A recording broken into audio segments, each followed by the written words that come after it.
Breath of the Wild was a game revolutionary for the new stance on handling player progression and creativity in the Zelda series, with many going so far as to say that it is a complete masterpiece.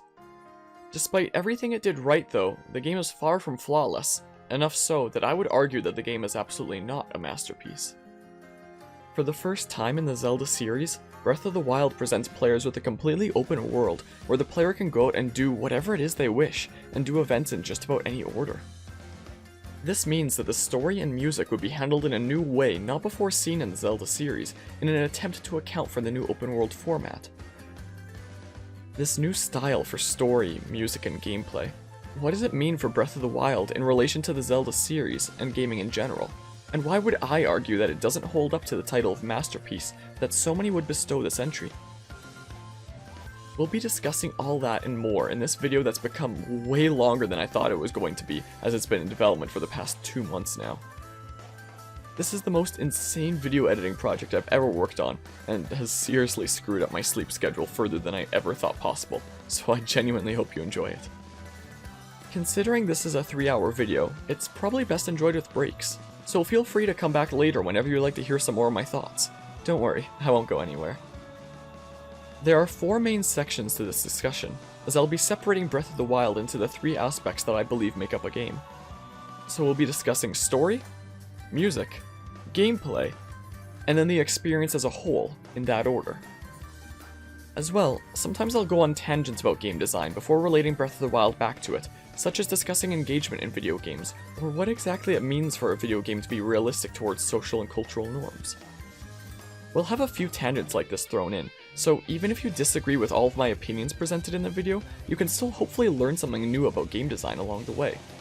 So even if you hate me and my opinions, I hope you can still take something meaningful away from this video.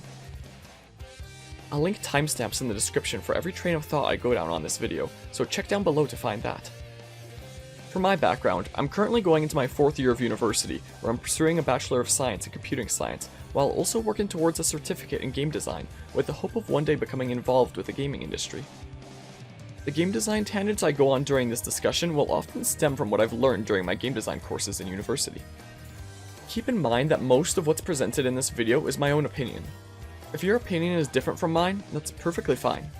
Please don't get riled up because my opinion is different than yours. I'm literally one guy making a video on the interwebs. I'm down for debate on the subjects I present during this discussion, and will gladly answer any questions you may have.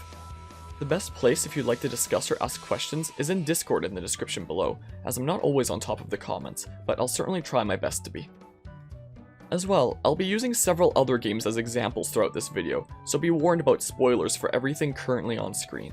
Well, that and all of Breath of the Wild.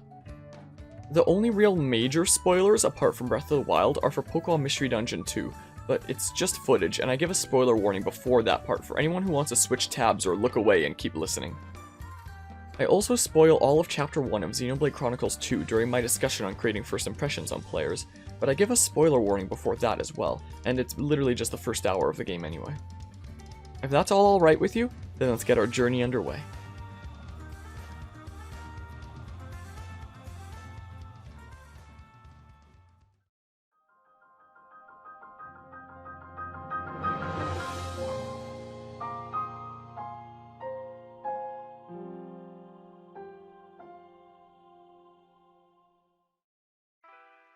I'd like to start our discussion with the story. Let's build up the setting for the rest of the discussion. I'll be starting out with a summary first and foremost, for anyone not familiar with the story or who'd just like a brief refresher. Link wakes up from the Shrine of Resurrection after having seemingly slept for 100 years, unsure what it is he needs to do. He gets a new iPad, and meets up with a hang-gliding old man who agrees to give Link the sick-ass hang glider if he goes around collecting the 4 spirit orbs from the shrines in the Great Plateau. Link then goes around updating his iOS about as frequently as in real life, getting the spirit orbs from the monks in the shrines absorbed into his body and probably getting lung cancer before Thanos snapping the monks away. I don't feel so good.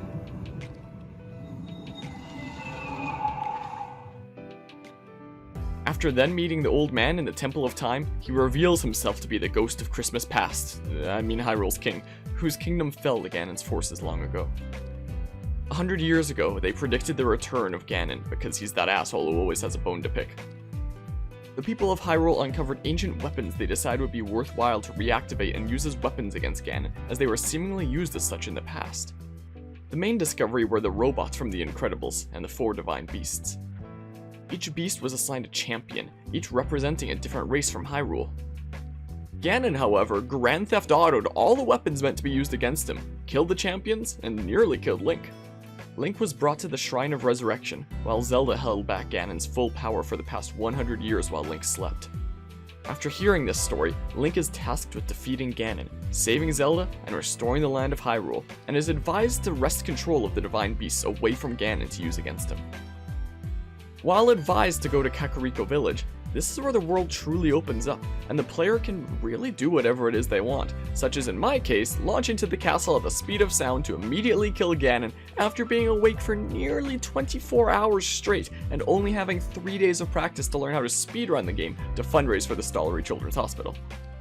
Alright, maybe that's not an intended option by the developers, but point is, this is where the world opens. It is now your playground. If the player chooses to follow the story quests, they can unlock flashback memories to uncover the full story of the past, which includes Zelda desperately trying to unlock her power to defeat Ganon, but continuously being unable to do so, and being chastised and judged by those around her, except for Link. If the player frees the divine beasts from Ganon's control, Link frees the spirits of the champions, who resume their command on the beasts. After however much preparation and exploring time the player has taken, Link finally confronts Ganon, who escapes Zelda's control right as Link shows up, because how else would you have a final boss, really? Link defeats Ganon with a bow of light and saves Hyrule. That's the simple version of the plot summarized. There are some things I like throughout the story, but also several problems I have. One of the biggest problems is definitely about taking control of the divine beasts back. 100 years ago, Ganon sent out monsters that killed the champions and took over the divine beasts. Link restores control to the spirits of their original owners, sure, but why does that matter? What I mean is, why doesn't Ganon just take it over again? He did it once before, and while there were actual champions guarding it, some of the toughest of each of their races, and now there's literally nothing but a spooky ghost keeping each divine beast safe. Even if he can't send another Blight level of monster, if he got some random bokoblin to just stroll into the divine beast, what's a spooky ghost gonna do about it? He took all 4 divine beasts easily before. Why doesn't he just do it again, instead of letting himself get shot by 4 mega lasers like a complete idiot?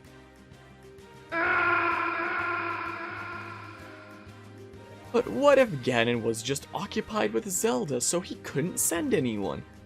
The beasts were filled with monsters controlling it before Link showed up to them, so you'd think the guardians or monsters would be smart enough to just waltz up and take it again as it sits on whatever cliff it's on with a laser points at their master for probably months. Or what about during a blood moon when the monsters just spawn everywhere anyway? What are the champion spirits really gonna do about it? Just ask the monsters politely to leave? One thing I'm bummed about, but also kind of understand why it was done, is the absence of a Ganondorf. It would have been really neat to have had a figure as the antagonist actually speak to Link, share his thoughts about being held prisoner for the past 100 years by a princess who keeps being 17 for the past 100 years like Ash is just 10 forever. This used to be one of my bigger complaints, but after my game design classes at university, I think I feel a better appreciation for the choice to not do that. By not allowing Ganon to speak, to not take a human form, the game quite literally dehumanizes him. It strips him down to his pure malice and purpose in the plot as a purely evil creature. Through the dehumanization of Ganon, Breath of the Wild makes the argument that he is beyond redemption, that there is no reasoning with him, that he is simply a creature hell-bent on destruction. So while a Ganondorf would have been neat, on reflection it may have actually been better as it was.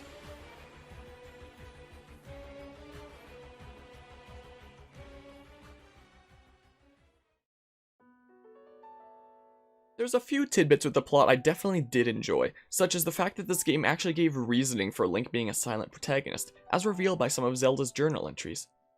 Silent protagonists have become such a standard in the world of video games, so I find it fascinating when games like Fire Emblem Three Houses or Breath of the Wild actually give reasons for the silence, typically something important to the backstory of the protagonist. I also quite liked how the Spirit of the Sword from Skyward Sword does actually speak to Zelda for how to save Link's life, as a reminder that she's always with you through each of these adventures with the sword. For one criticism though, look, I know it's an easy target, but I have to mention it. How am I supposed to take characters seriously when 17-year-old Zelda is wearing pants probably tight enough to cut off blood flow? Yes, I know I play Xenoblade Chronicles 2, and that is one of my highest praised games ever, and it's something I'm on the fence about there as well, among other games. There's two sides to this argument. One side argues it's not exactly realistic wear, it's clearly put in to draw attention to. It doesn't serve any purpose towards the story, and really just detracts from it by creating what we may call a distraction in what would be an otherwise serious scene. Well, you know what I mean. Very potent effects under the proper circumstances. Ta-da! It just makes something for the player to go, pfft, really? Let's flip to the other side though. Who cares if designs are unrealistic? But what does it actually mean to be unrealistic? I'm sure a giant malice pig monster is unrealistic. I'm sure an iPad that can start and stop time is unrealistic. I'm sure launching yourself across the world at the speed of sound is unrealistic. Well, I mean, that one's a glitch. One of the best ones in the game, actually. When assessing the realism of video games, or media in general, people will naturally target the social and cultural aspects of the media in question, and usually not the other aspects like the physical rules of the world.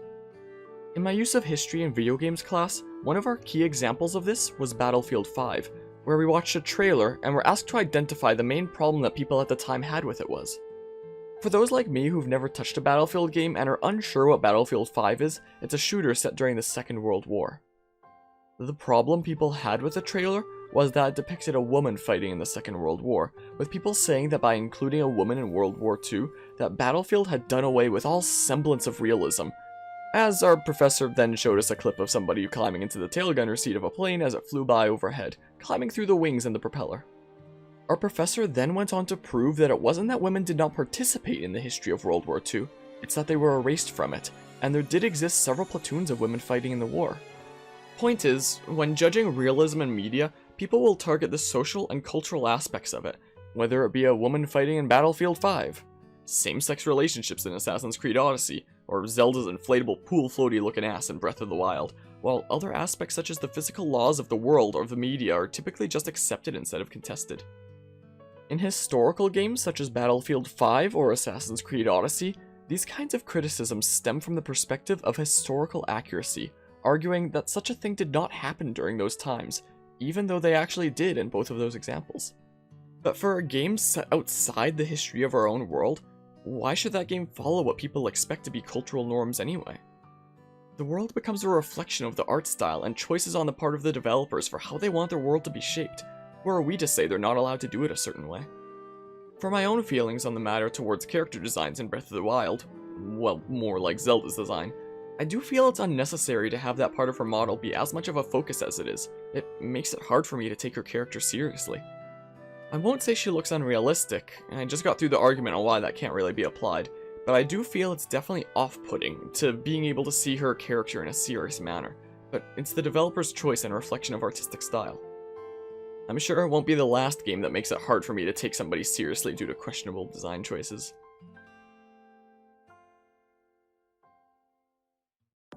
Those were some smaller things I wanted to mention about the story, but now for my main arguments I want to make about the plot. The most intriguing part about Breath of the Wild's story is most of the actual story is before the story you're currently playing, having been 100 years ago. The story you're currently playing is, Ganon fucked you up in the kingdom and all that, and he took our massive laser weapons like an asshole. Take them back and screw him up.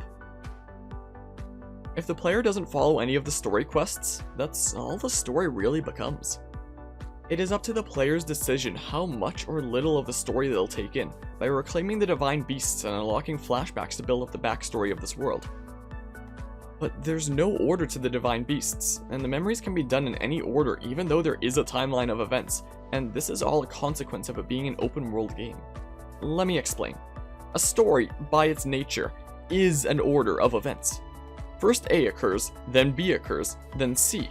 There's an order to these events.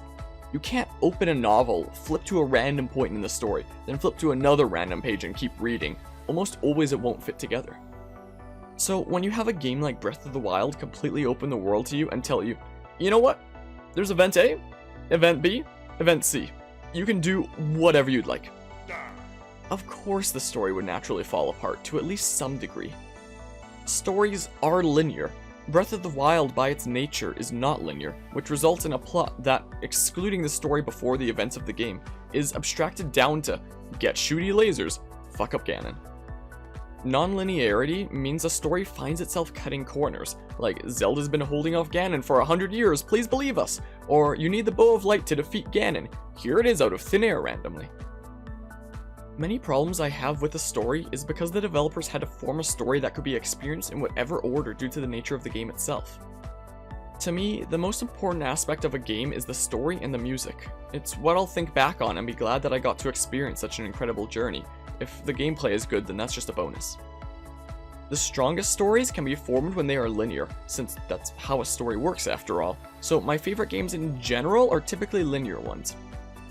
That isn't to say every game needs to have a linear and engaging story. Different games will focus on the three aspects of gameplay, story, and music in their own way, which in the case of Breath of the Wild I feel is an almost complete sole focus on the gameplay aspect. There's nothing inherently wrong about that, it's just not what I expect from a Zelda title. When it comes to linear stories, I really don't mind going through something like Skyward Sword as it spoon feeds me plot bit by bit. I love good stories, I'll be like, yes, more please! I know some people really don't like linearity, but a story is linear by nature. Books and linearity go hand in hand. Movies and linearity go hand in hand. But video games and linearity don't always go hand in hand, meaning video games and storytelling don't always go hand in hand, making video games one of the trickiest and most fascinating facets for storytelling.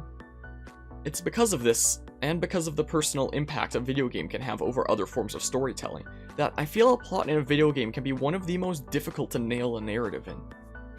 If a completely open experience is offered to the player in a case such as Breath of the Wild, it's not impossible to form a story, but it needs to be handled in a different manner than storytelling in a linear game, and there exist consequences when not handled properly. For example, all the champions felt to me like they had one or two personality traits and no real depth to them, except Mipha, you get the clear. Daruk just kinda felt like a tough guardian type character, same with Urbosa honestly, and That Ain't Falco was just an asshole. How about up there?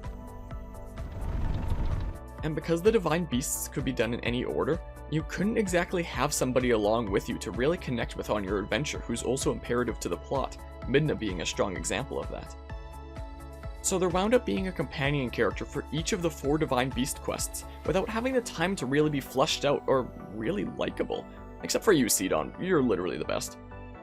Going off of memory, I've actually forgotten the names of the Rito and Goron companion. They were both pretty forgettable to me.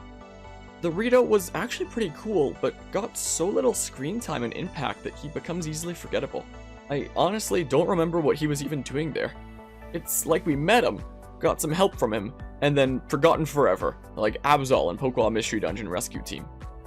If I'm wrong about stuff like this and he was present in more parts, or I'm wrong about other character examples later on, then I just attribute it to it being forgettable.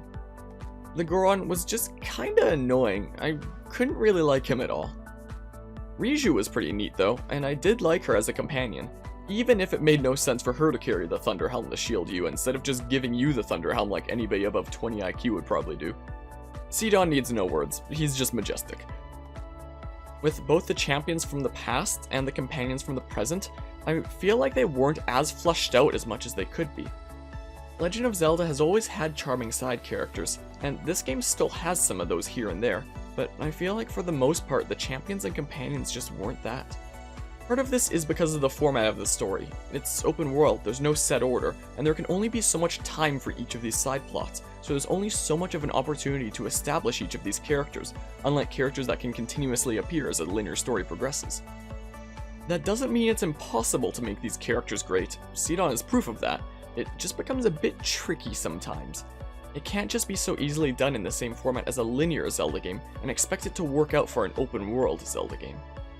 It needs to be handled with a new formula for an open world story in mind, and I feel like the effort to make it happen just wasn't even considered in several cases. It feels very much like the same formula for a linear story was used, which resulted in the characters suffering when put into an open world environment. Like Teba, I just now looked up his name, could have had more of a physical presence I feel within the Rito plot, instead of having like 10 minutes of screen time, then you're on the Divine Beast, bye bye! There could have been some character development within these characters, Like, the Goron companion found his courage, I guess, but he's annoying, so I don't really care. Or take Falco, for example. That's his name now. It really wouldn't have been that hard to make him go from being a cocky asshole into realizing that he needs to be able to rely on others. But no, he just went from being an asshole into being a ghost asshole. That's it. Don't preen yourself just for doing your job. On editing this video, I realized that Falco actually did have some development. Well, I mean, not really, but sort of. After all these years, I simply must admit the truth. Even without the power of flight, Link made his way to this divine beast and accomplished something that even I could not. Guess I was wrong about how lucky he would be. Characters such as Midna begin to grow through their time with Link and change their nature. While Falco has barely any screen time compared to a character like Midna, the writers could have at least done something with him instead of being like, there's this bird, okay, and he's a fucking asshole. All the champions in general just felt like they had some personality trait or two, and that's all their characters summed up to be throughout the story, or at least what scraps of the story they got to be a part of. Allowing the player to enjoy events in any order of a story will naturally make a story fall apart, sure, but that shouldn't be an excuse to neglect taking the time to properly flush out those who actually have meaning in the story being told, to learn proper character writing for the new open world format instead of using the cookie cutter. This sorta worked during linear storytelling, so maybe something similar-ish will probably work during non-linear too, maybe? For the main characters, it didn't really feel like Link changed all that much, but I mean it's Link. That's pretty standard, so that doesn't really matter too much. Zelda to me felt lacking, and like I could never genuinely like her character. I believe the reason for this is because of the open world format where the player can go around gathering these brief memories, rather than it being sloppy writing. She knows she has a duty to live up to, but feels like the world is on her shoulders, quite literally. She wants to pursue her passions, but is pushed towards unlocking her power to seal Ganon, and admonished by those around her because she has yet to unlock the power needed to save Hyrule. It's not that she doesn't try, she gives it her best effort, and feels useless to those around her, who will continue hating her because of it. It feels like everyone is against her, so she'll push people away, including Link, who doesn't even speak. Eventually, she realizes she can trust Link, and he becomes her gateway into a world outside the world resting on her shoulders, and everyone turning against her because of her inabilities.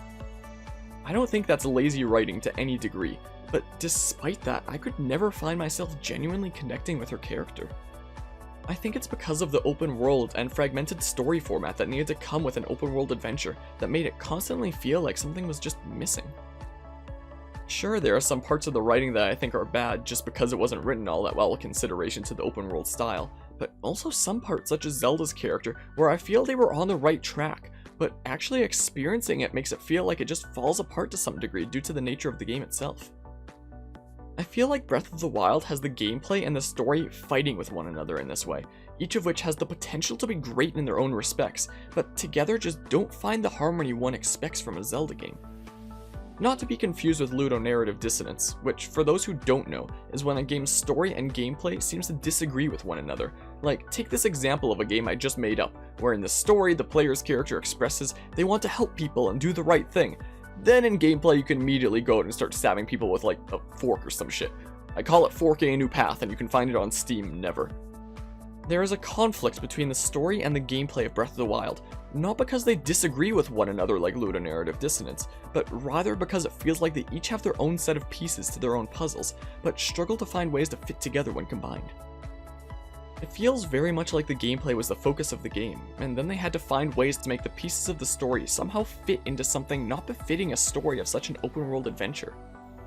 To be fair, the gameplay made really was something incredible for the most part, which I'll get into in that section later on, but I feel like its format didn't have the proper framework to support a story, at least this type of story, by having a non-linear adventure attempt to tell a linear story. All in all, from a storytelling perspective, it really just felt like an overall strange and just unpolished experience to me, in that they weren't quite comfortable crafting a story around the system of gameplay and world. It felt like I was always missing something. I have no real better way to describe it than this. My family and I will sometimes play through Zelda games together, or go to the Zelda symphonies that tour sometimes. For the games, it can be nice to sit back and enjoy the story together, but throughout Breath of the Wild, it really always felt like something was missing. At the end of the game, at watching the ending for the first time together, we just gave one another a collective look of, what the fuck? Just so perplexed that that was the whole experience. We weren't missing anything, it's just that there was nothing to fill in what felt like an empty hole in storytelling. I felt embarrassed that I took the time to share that story. I was going into it blind as well at release, expecting it to have an awesome storyline, especially considering the way the trailers portrayed the game, which I'll get into later. What I wound up sharing, though, was not something I would have had I known the story ahead of time. It just wasn't worth sharing. Instead of a collective, hey, that was nice and enjoyable, after playing either Zelda or other games together, I just got looks of, the fuck you just show me and why? Yes, a story where you can do things in any order will make it fall apart to at least some degree, but even so, I feel like it could have been handled better. I feel like my biggest problem with the story is just a lack of it, that only so much could exist within the setting of an open world game, and even what is there could have been cleaner and more fleshed out. A story should exist to complement a game, rather than feeling disconnected from the game part of the game because it couldn't quite fit right. It should optimally create an experience to look back on and feel content and satisfied for having gotten to experience such a thing, rather than feeling hollow and of little significance to the game.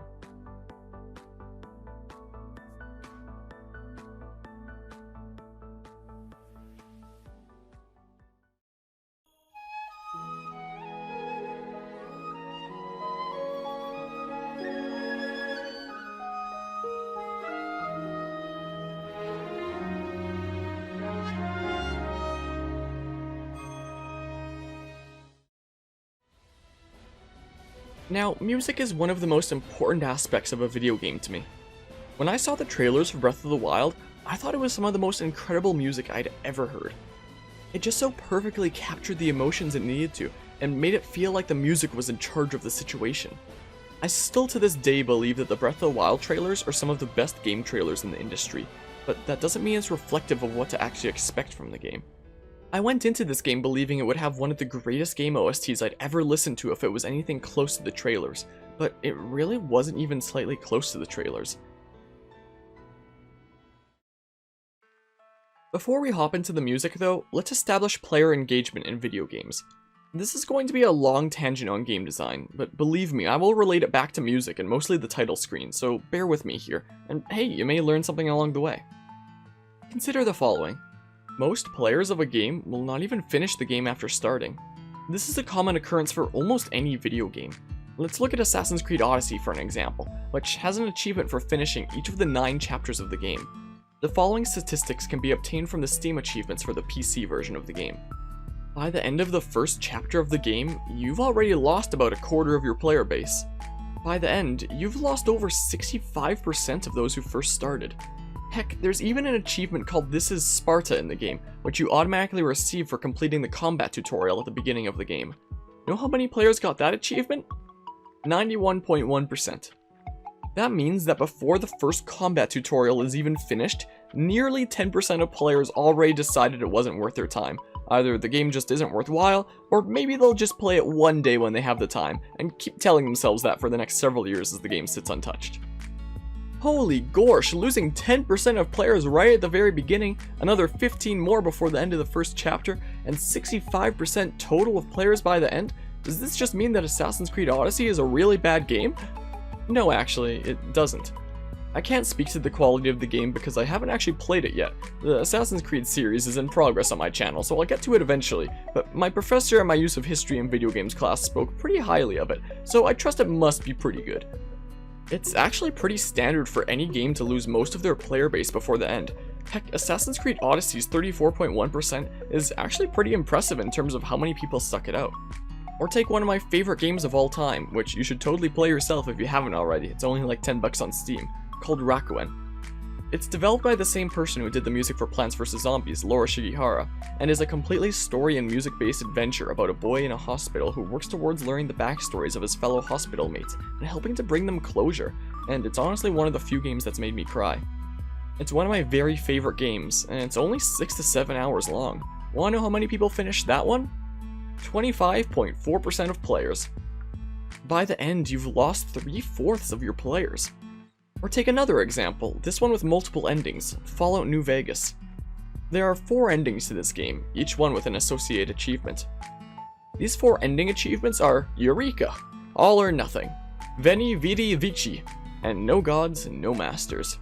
The percentage of players that earned each of these achievements is 6.9%, 5%, 3.6%, and 11%. If you make the rash assumption that not a single one of those players went for multiple of those achievements, that everybody only got one ending and called it a day, that means you have a maximum of 26.5% of your players to actually beat the game. Considering how silly it is to believe nobody would go for multiple endings, it's a safe assumption to say that in Fallout New Vegas, you have over 3/4 of your player base quit before making it to the end. Like I said, this is actually pretty normal for any video game, so games like Assassin's Creed Odyssey with 34.1% of players being engaged enough to make it to the end for an open world game, as long as I hear that one is, really is above average. Good on them for making a game that continues to engage you as it goes on. I'll play it one day. Or take another above average example of a game that made an engaging plot that made players want to see resolved, The Walking Dead, the first season. 40% of players made it to the end of this adventure, which really is impressive, I'd say. Sure, you can look at things like The Walking Dead: A New Frontier, with 65.3% of players making it to the end, but you also have to consider that not many people are going to be hopping into the 3rd game in this series of 4, instead of the first one, and it had nowhere near as big of an impact on the gaming industry as the first season of The Walking Dead did. That game really was the talk of the town when it made a splash. So most of the players hopping into this game, I'd wager, were already in it for the long haul with the series in general. Video games really are one of the most interesting facets for storytelling. No other medium draws players in to play as much of a part in the story themselves as in the cases of books or movies or such, and it is a medium where we can see statistics like this that actually shows how many made it all the way to the end. The fact of the matter is, for most games, most players won't make it to the end. And as you can see with statistics such as completed chapters in Assassin's Creed Odyssey, you really are losing players across the entire course of a game. This is why it's important to constantly have systems in place to engage the player, and if the game has to go through a dull moment for one reason or another, to have something that pulls the player's attention back soon after, to lose as few players as possible along the way. A brilliant example of this is in Left 4 Dead 2, which is a game with AI I highly recommend looking into if you're interested in video game AI design. Left 4 Dead 2 strives to continue to foster player engagement by generating dramatic game pacing.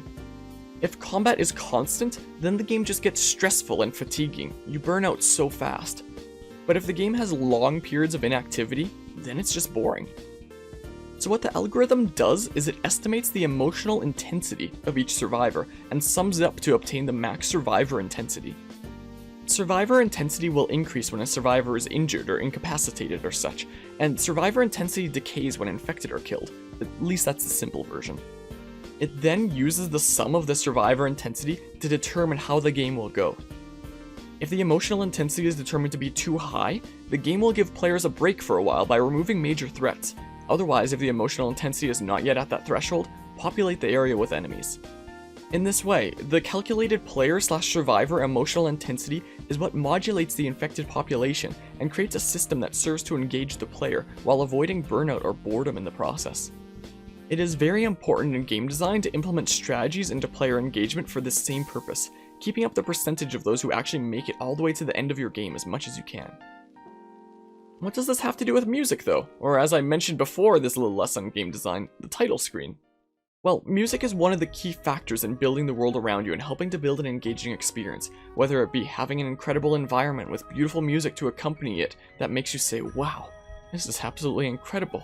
I can't wait to see what this game throws at me next.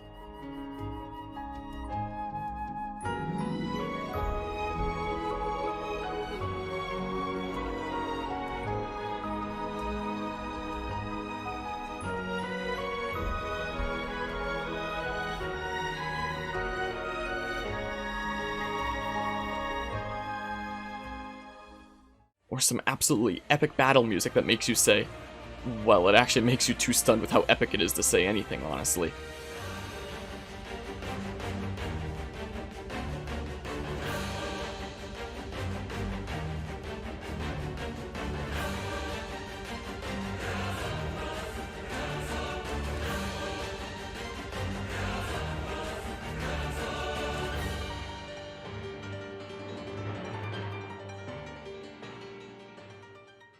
or whether it's a kick-ass trailer theme that makes you say, I need to play this game.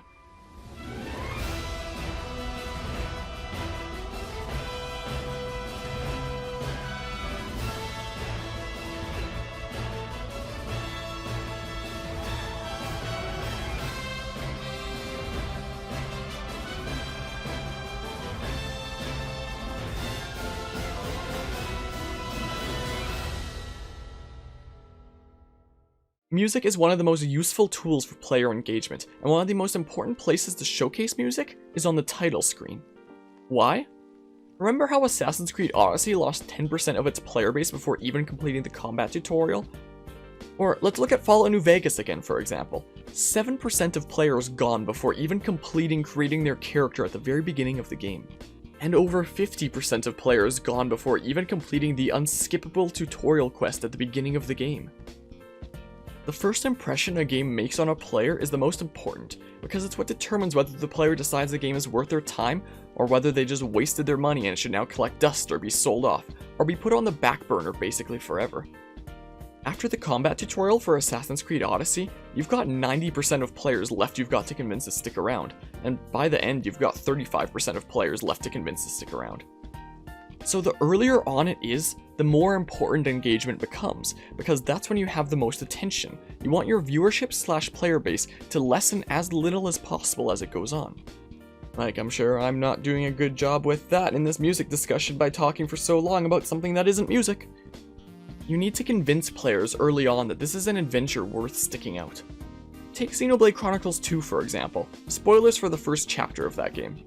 The game's opening chapter takes time to introduce several of the main characters that will be seen throughout the plot, and then it's like, you've got that, right? Great! The game then proceeds to kill off the protagonist, Rex, after being betrayed by Owl the Edge, who stabs him through the heart, only for Rex to be revived by the being that the bad dudes deceived him into salvaging for them, Pyra, the Aegis, and fighting them off together before escaping, in some of the best cutscenes I've ever seen in video games.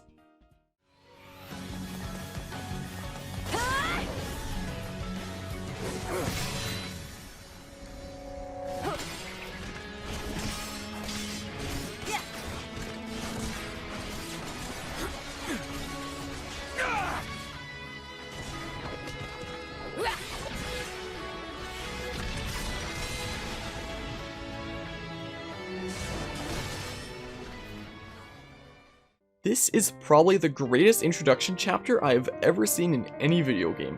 It really makes you go, holy shit, if that's chapter 1, then what's the rest of the game gonna be like? It takes the time to establish the world, the characters, the antagonists, and the conflict, and throw you right into the heat of the drama of a level that most games would reserve for a latter part of their plot. That initial hook really sets the tone for the rest of the adventure, making your introduction to a story absolutely vital. Some movies portray this exceptionally as well, How to Train Your Dragon being an excellent example, by establishing all the main characters in the first scene, as well as most of the musical themes that are then used throughout the trilogy. I would highly recommend checking out other videos that cover the topic of How to Train Your Dragon's intro. YouTubers know the importance of constant engagement when it comes to their videos, as well as the importance of having a hook right at the beginning of their videos to give their viewers a reason to stay. You've been hacked!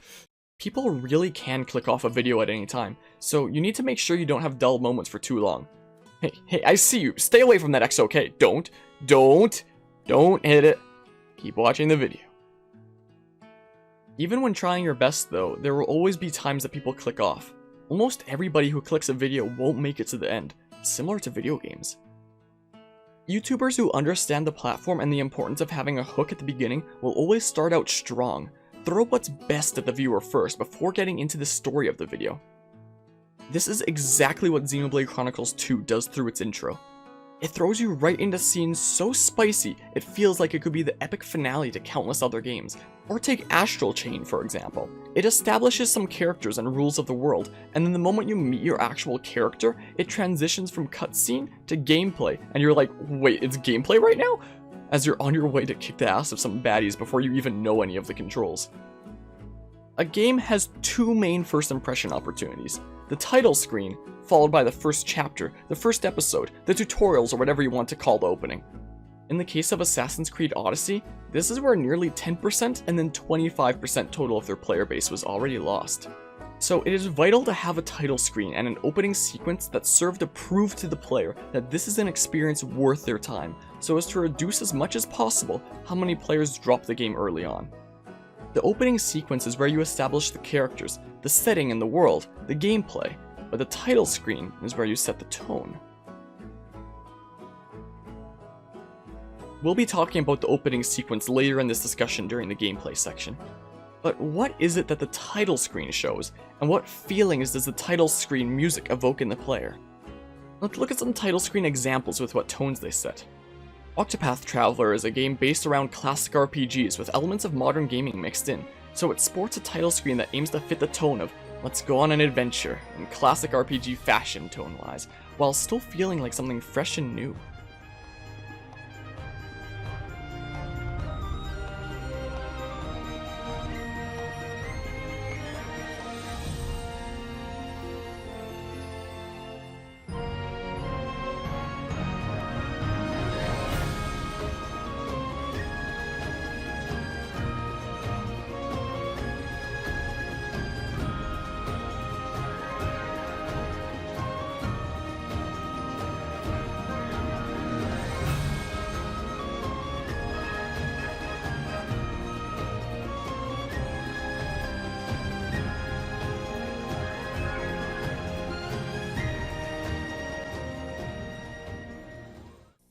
Astral Chain, despite it having incredibly epic and fast-paced gameplay, the title screen is much more ominous.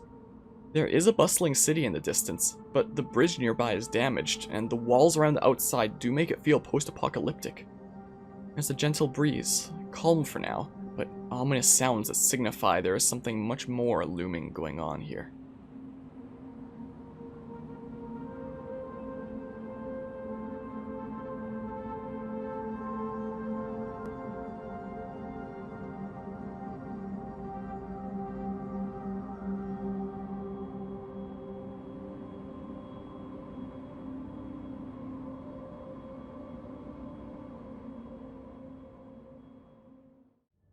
Assassin's Creed Revelations was the final game in the Ezio trilogy, and through its title screen, it sets the tone that this is the end of an era.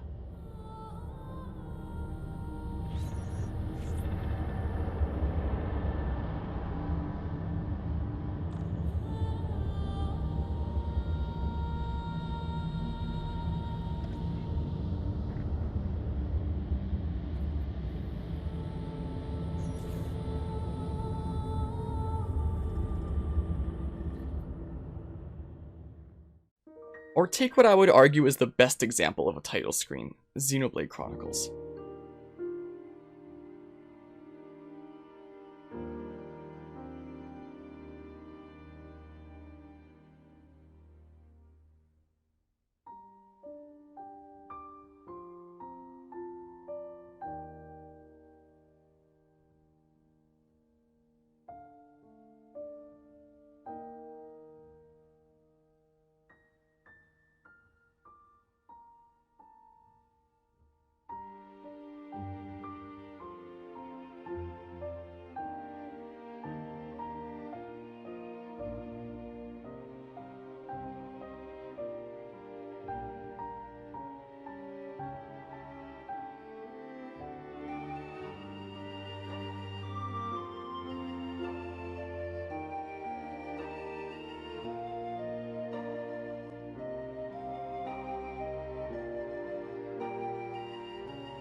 All before even advancing past the very first menu, Xenoblade Chronicles already takes you on an entire musical journey that serves to portray the adventure and tale this piece of art has to share with you.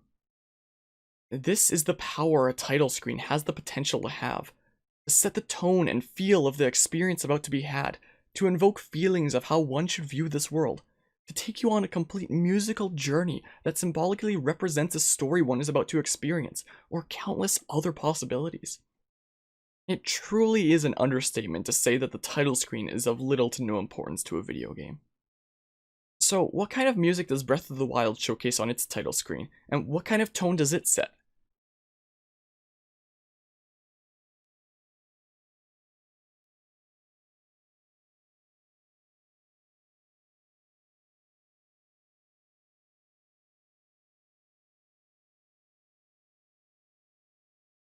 It's not muted, don't worry. That's literally it. Are you kidding me? A title screen has the power to draw emotions out of the player before the adventure has even started when done properly, but the only feelings Breath of the Wild's title screen really draws out is, this is a legit copy of the game, right? This isn't like some bootlegged version or something? I knew I shouldn't have gone for a used copy. I swear, this literally does feel like the title screen somebody trying to rip off a game would make. Here's all the options over here. I want to put in the background though. Guess I'll just slap on some official art I can find on Google and make a slideshow or some shit. This is such a missed opportunity. This is supposed to be your opportunity to prove to the player that this is an experience worth their money, that they're about to be in for a grand adventure, not, here's some pretty pictures, go fuck yourself, I don't care you paid for my game. They could have literally thrown anything over the title screen, anything to make it not just be silence. They could have included one of the trailer themes, which would then have it actually make sense when the trailer leitmotifs are used here and there in the game. The leitmotif being a recurring tune used throughout the adventure, typically used in different parts of the OST to draw emotions out of the player. We'll come back to leitmotifs later though. I know what you might be thinking. Man, this annoying guy just went on and on to make a point that the title screen is shit. First of all, it's my video. Second of all, I want videos like these to also be educational, to really give you insight into how much of an impact something like a title screen has on something as important as viewer engagement. Sure, it may be a video on Breath of the Wild, but I hope it teaches lessons along the way that can be applied into how one views games in general. I really want to get into why it is I view things the way I do, and help you be able to keep concepts such as these at the back of your mind to be able to use in your own critiques of media in general. I wanted to teach lessons along the way, not just say, title screen is shit. I could have done that easily if that's all I wanted to do. So even if you disagree with my opinions throughout this discussion, I hope that there's still something that you can take away from this video. Maybe a new insight or lens with which to view media, or perhaps a greater appreciation for how much depth video games really do have behind them from a design standpoint. Even if you think all of my opinions are terrible and I suck because I slandered your favorite game or some such, I hope there's still something that you can take away from this discussion.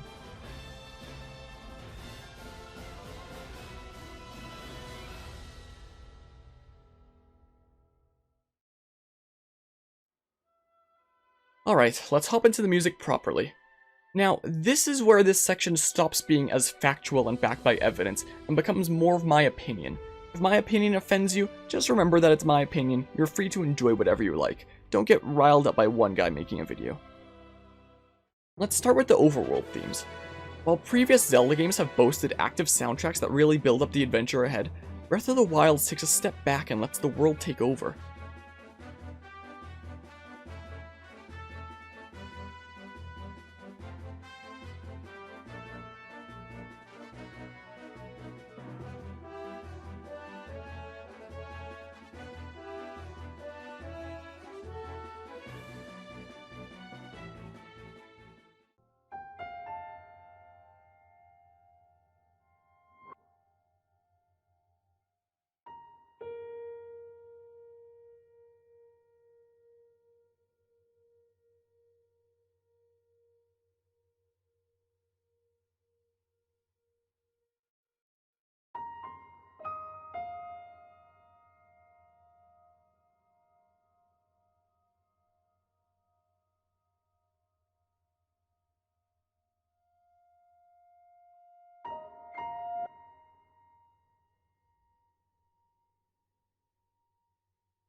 For some people, this is enjoyable, but the way I see it, I believe the soundtrack should serve to build the world around you and complement the gameplay in this way, rather than saying to the gameplay and world, I'm gonna go take a smoke, you're in charge.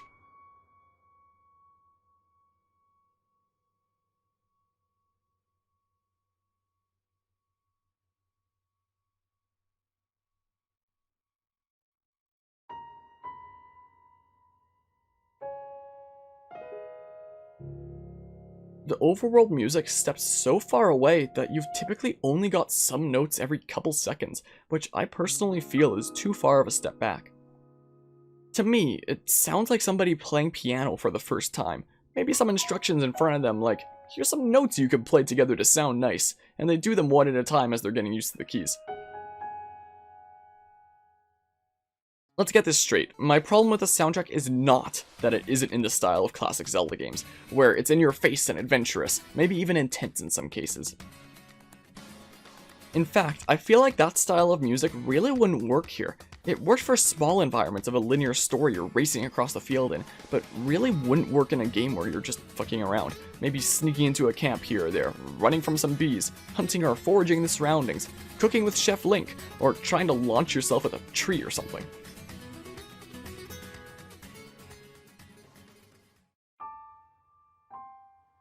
At least the music department had the nerve to make changes to accommodate for the new open world style more than the writing department did, I'd argue. I think going for atmospheric was a good idea, I just don't think it was handled as well as it could be, especially considering it's a musical field which hasn't been explored to this extent in the series before. Atmospheric doesn't mean that the music has to be next to non-existent, that it has to feel like it's not even there. I feel like in the Breath of the Wild soundtrack argument, a lot of people look at the atmospheric style that Breath of the Wild went for, and the more in-your-face active music of past Zelda games, and feel like there's no in-between, that those who don't like Breath of the Wild soundtrack are just pissy that it's not like previous Zelda titles. In my eyes, atmospheric does not mean inactive music. I feel like the best atmosphere is made when the soundtrack exists to complement the tone the gameplay wants to set by adding to it, rather than deciding to largely sit this one out.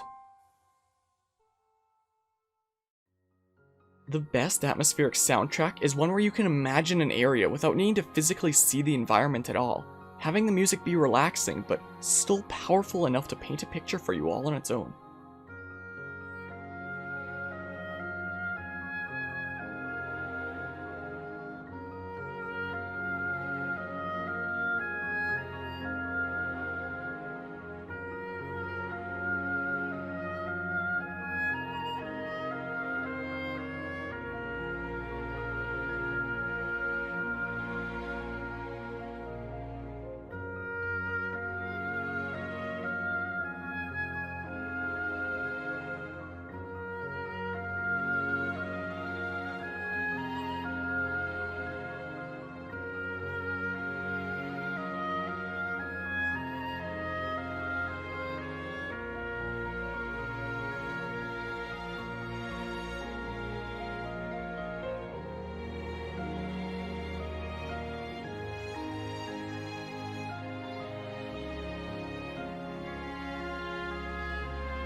One could argue Breath of the Wild's soundtrack paints this kind of picture, and sure, I can see it, but I just find it harder to be able to draw meaning out of music when it's barely there, and is created in such a way that it's meant to rely on the gameplay in front of you to be almost fully in charge of painting that picture.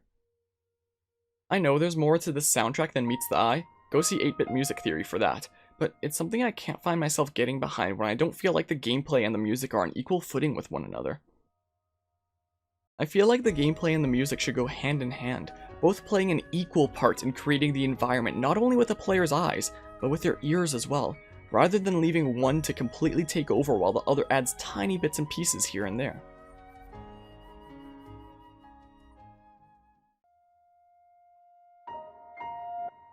Sure, it's technically atmospheric, and I can see how this can be found as relaxing, but I can't help but feel like it's just the easy way out of creating a soundtrack that builds the world mentally as much as the gameplay does physically.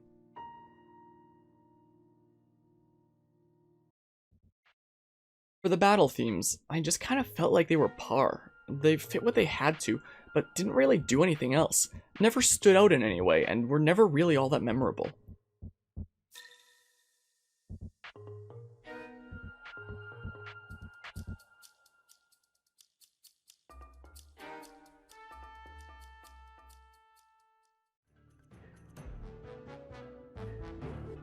Sometimes there were parts that were good, like take the Talus theme for example. It has like 2 seconds that are actually so good and so catchy, and then the rest is just par. Just because it has this catchy 2-second bit you hear every once in a while, doesn't make the entire thing good. Man, how I wish the whole thing is as catchy as those 2 seconds. I feel like there are those out there who name themes like this incredible because of only a very small part of it, which I personally don't feel like is fair to say. This battle theme, for the most part, I feel just fits what it's supposed to, but doesn't go any further.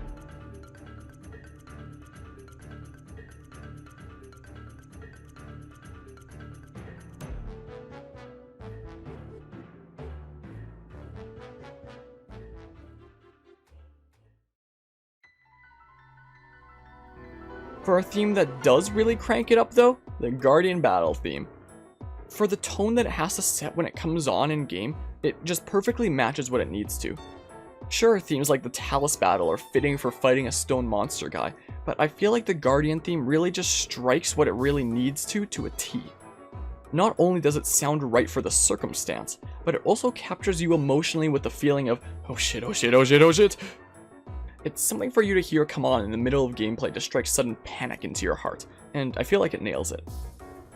Guardian battle theme aside, the battle music all felt kind of samey to me, all just kind of being par where it's like, this is good enough. Or music where there is stuff of note, like the few seconds in the Talus battle theme, but is just surrounded with so much filler that it doesn't even matter. Or take the Molduga battle theme for example.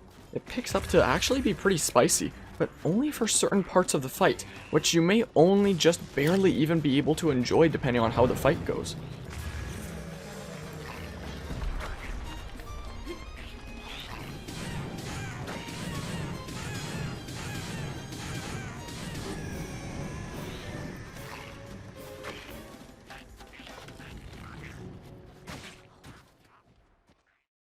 So even though there is parts that do get spicy, you wind up mostly sitting through samey, fillery sounding music for the majority of the fight.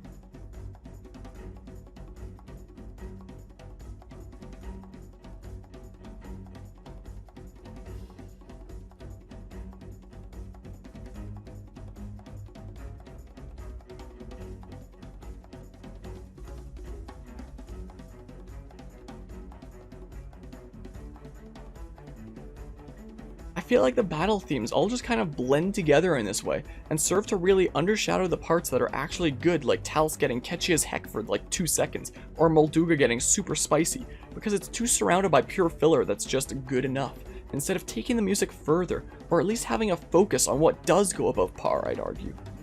You can tell they know how to write music well, but it felt like for this game they just didn't have the confidence to focus on the parts that could have really made the music stand out, instead just settling for what was good enough. Some of the musical choices really confused me though, with some additions that seemed like just the most pointless things ever. The Shrine Battle theme, for example. On paper, it seems kind of like the others where it's just par and good enough, but listen closely to the instruments in the background instead of what's in the foreground.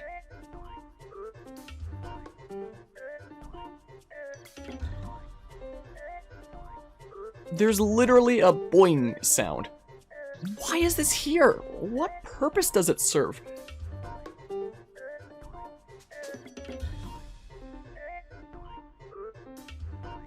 There's a killer robot trying to murderize you. You know what would be a fitting accompanying sound for this situation? How about a subtle little boing in the background? It honestly sounds kind of like something someone snuck in to see if any of their coworkers would actually notice, or somebody on the team got wronged in some way, so they snuck in a random boing sound into just about the most unfitting place for a boing sound. I feel like some parts of the musical team were out there giving their best effort at making masterful music, and some other parts were just smoking something really serious. Like, I imagine for the Talus battle theme, somebody threw together the really catchy 2 seconds and was like, hey, I spent a while coming up with this really catchy tune. I think it would make a really awesome battle theme if something was crafted around this tune. And somebody else was like, ugh, that sounds like effort. Let's not focus on that part and just make some generic sounding music. Seriously, the really catchy part and the rest of the Talus theme don't play off of each other in any way. It just sounds like they were made by different people with different goals in mind or something.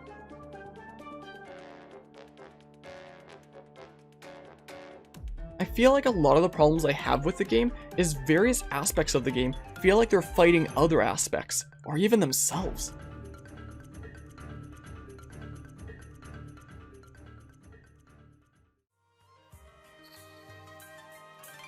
For the town themes, generally I feel like they're pretty alright, mostly.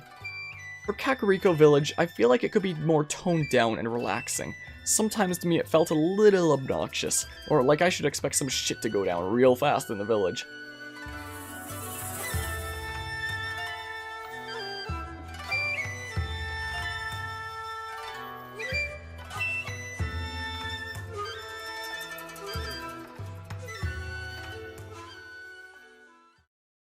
Goron City fits what it has to, and that's it really. Just kind of par gets the job done, I suppose.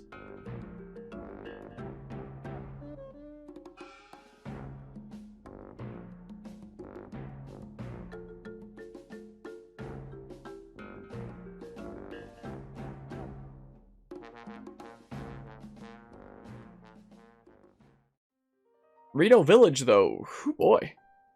When a game is able to really nail a soundtrack, it will often use leitmotifs throughout the adventure, using the same tune in different styles to evoke certain emotions in the player, oftentimes being that feeling that this is similar to what you once knew, but it is now somehow different since it's done in a different style with a different tone, with a different setting. Breath of the Wild in this case, however, was like, leitmotifs from this adventure? Nah bro, how about a leitmotif from a different adventure? The leitmotif I mean, well, at least the one I'm currently talking about in this theme, there's technically another one too in the intro of this piece, is the Dragon Roost Island theme from The Legend of Zelda Wind Waker.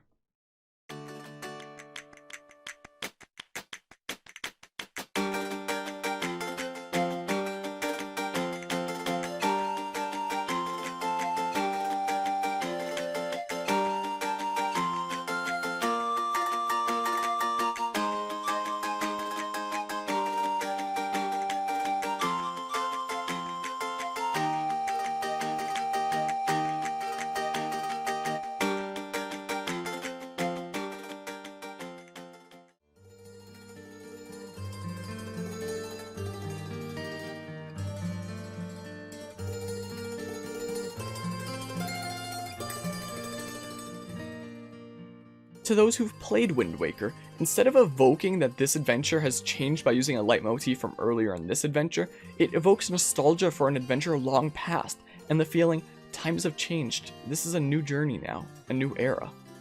It really is, frankly, a brilliant use of a leitmotif, by drawing parallels back to a completely different past adventure, and overall I feel like it's just a fitting and relaxing theme in general.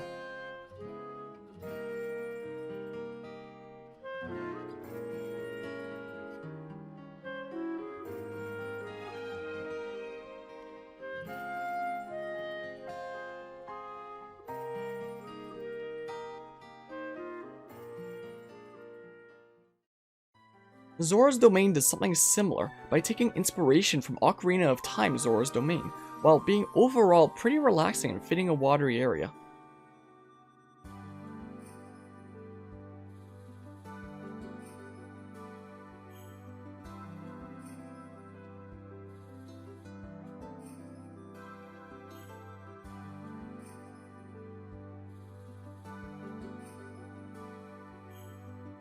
If I'm just listening to the music and imagining the environment though, I would imagine a slightly more wintry one, like an area that's a mix of ice and water, which I attribute to the bells in the background. Bells are typically symbolic of wintry areas, so I'm not exactly sure why this was put in here. It feels kinda like the shrine battle boing sound, where it's like even it doesn't know what it's doing there. Unlike the boing sound though, I feel like it does actually help contribute to this piece's relaxingness, but it builds a picture of a slightly wrong environment. It sounds like something I'd listen to as I trek around a partially frozen river and waterfall system or something. So I feel like the choice of bells in the background might be a little misplaced, but otherwise I generally feel like this is a pretty good theme, and could potentially be really relaxing. This sounds like the kind of thing you could expect in a lo-fi remix.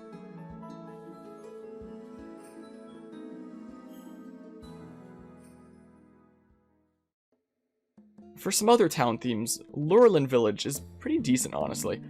Maybe not the best seaside town I've ever heard, but it gets the job done, and not half bad at being relaxing either.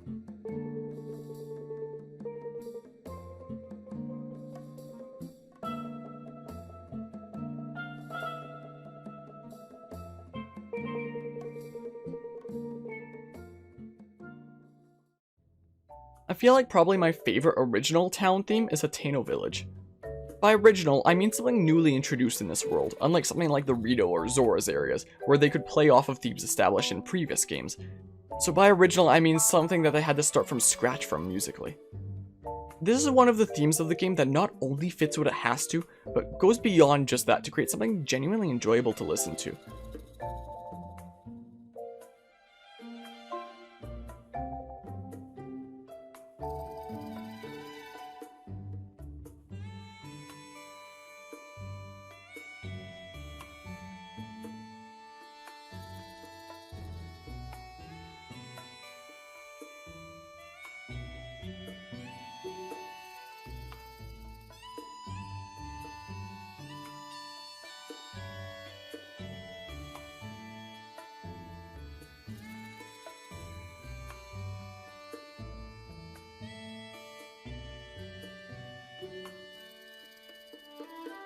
I feel like too much of the soundtrack settle for just being good enough, instead of trying to really excel in their fields.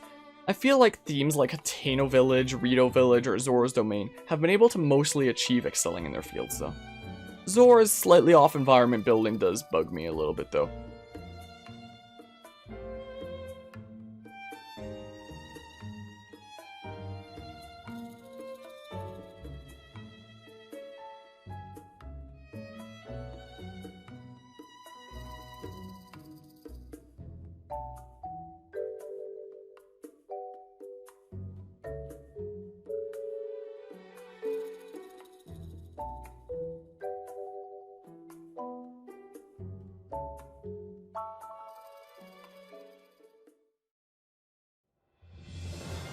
Alright, character themes. Let's take a look at the champions.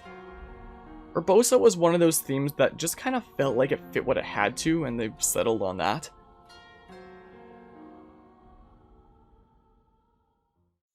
Revali's theme wasn't half bad as a theme, and I'll come back to it when we talk about leitmotifs later. As a character theme though, it honestly felt kind of out of character when you consider it's his theme. It's a very humble tune, which is the complete opposite of the character himself. It feels like there was some sort of translation error when talking to the music team or something. Like somebody accidentally said, he's a charming bird, instead of, he's an asshole bird. Or as if somebody was like, do we have a theme ready for Rivali? No sir, but we have this pretty nice other theme. Fine, that'll do. We ship next week. Oh, you must pardon me. I forgot you have no way of making it up to that divine beast on your own. Mipha's theme was actually really good. It carried with it an aspect of sadness and delicacy, and just really set the tone of her character.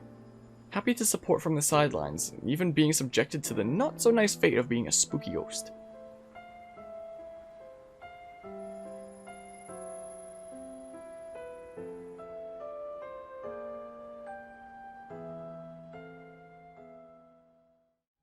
As for Daruk, his theme is almost completely recycled from the trailer, which is rather strange considering I didn't hear any of that in the other champion themes unless I'm just deaf or something. But I'll get back to Daruk when we actually get to the dedicated discussion on Leitmotifs.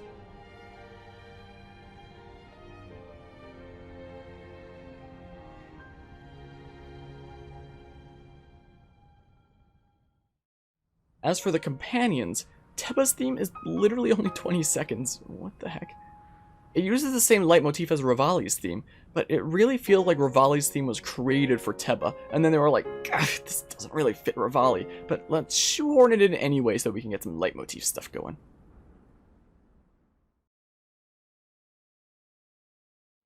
Riju also plays off of Urbosa's theme. At least this one actually works for them both.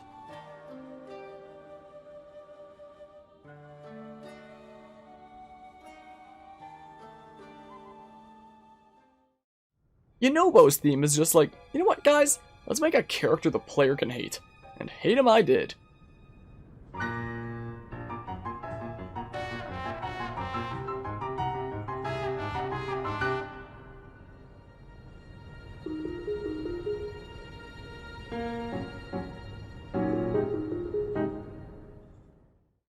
Unlike the other two, this doesn't really seem to play off of Daruk's theme from what I can tell, which, again, was just reusing themes from the trailers. Interesting at least how the first two attempted to play off of one another between the companion and the champion equivalent. Emphasis on attempted for Teba and Rivali with how out of character it feels for the latter. But it really feels like there wasn't anything all that enjoyable about any of these companion themes. Up top! Above you!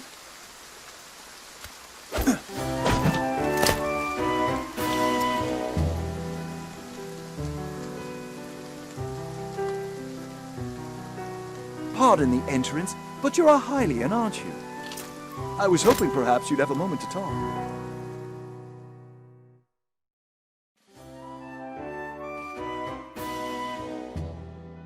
Sidon's theme is absolutely incredible.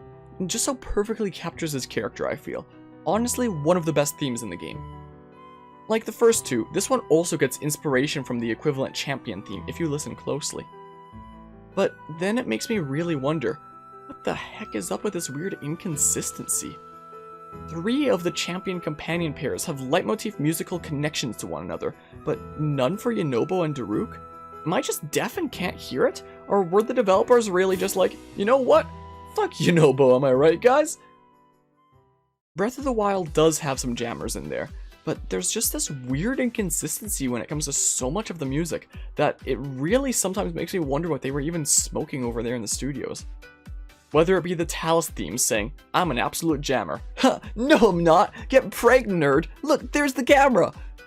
Molduga's theme being like, I get good, but you probably won't be around after the next 3,000 years to hear that part anyway. Shrine Battle theme being like, yeah, boing! Making a theme that fits Teba, but not really Rivali, but just using it for both of them anyway, even though they weren't going for leitmotif connections between all of the champion companion pairs anyway. Or the developers deciding they want to use leitmotif connections between the champions and the companions, but by the time they got to Yunobo and Daruk, they were just like, you know what? Fuck that shit, that idea's stupid. Let's make Yunobo stupid and recycle trailer music for Daruk. It's like they ran out of time and panicked or something.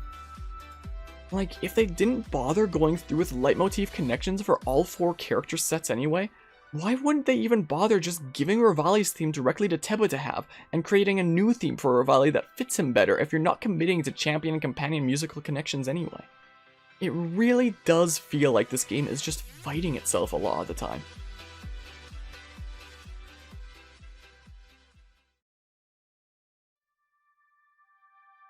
The dungeon themes. First off, the 4 divine beasts. Their music was kinda like, well, things sure have gone to shit here, but not really much else.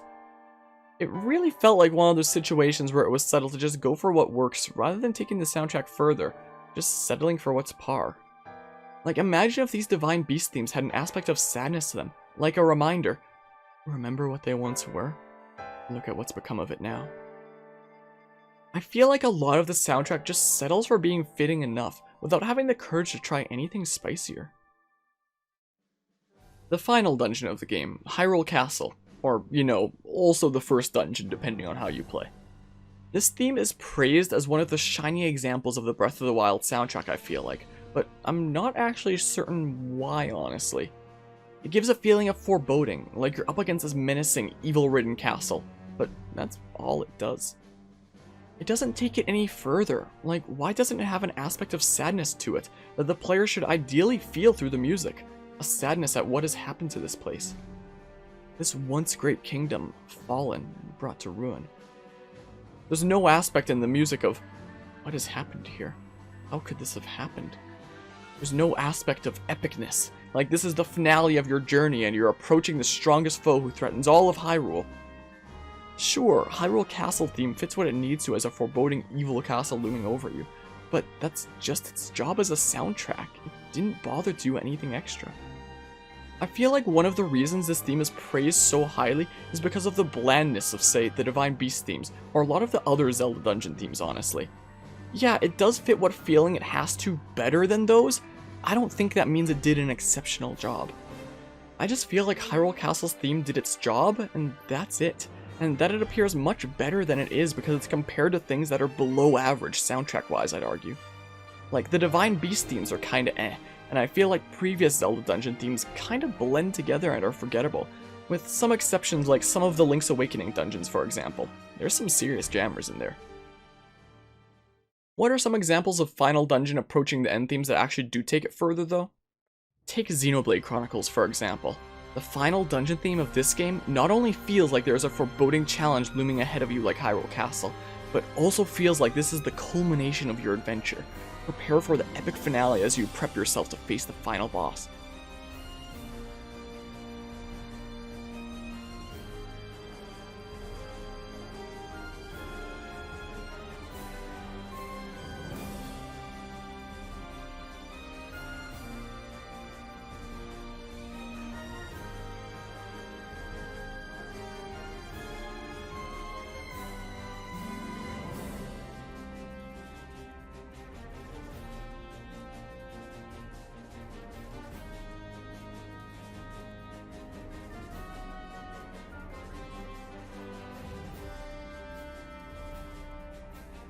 As well, it takes the time to become calmer, sadder, to take a moment to reflect on the fact that everything really has gone to shit, and that this is the character's final chance at making a change.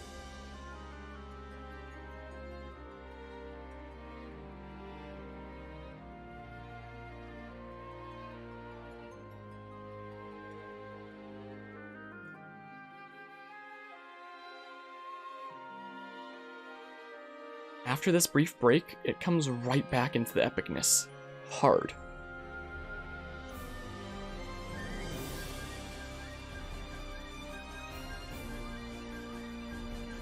Just imagine listening to something like this as you trek through Hyrule Castle and prepare to face off against Ganon.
Or take another final area theme, Astral Chain. This one also makes sure to have an epic approaching the end sort of feel, but this one has a greater emphasis on the sadness aspect than Hyrule Castle and Approaching the End in Xenoblade Chronicles do. It says, look at what this place has become. How could this have happened? What happened here? Go uncover the dark truth. You are our last hope.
I'd also like to draw attention to Octopath Traveler's final area theme, known as the Gate of Finis.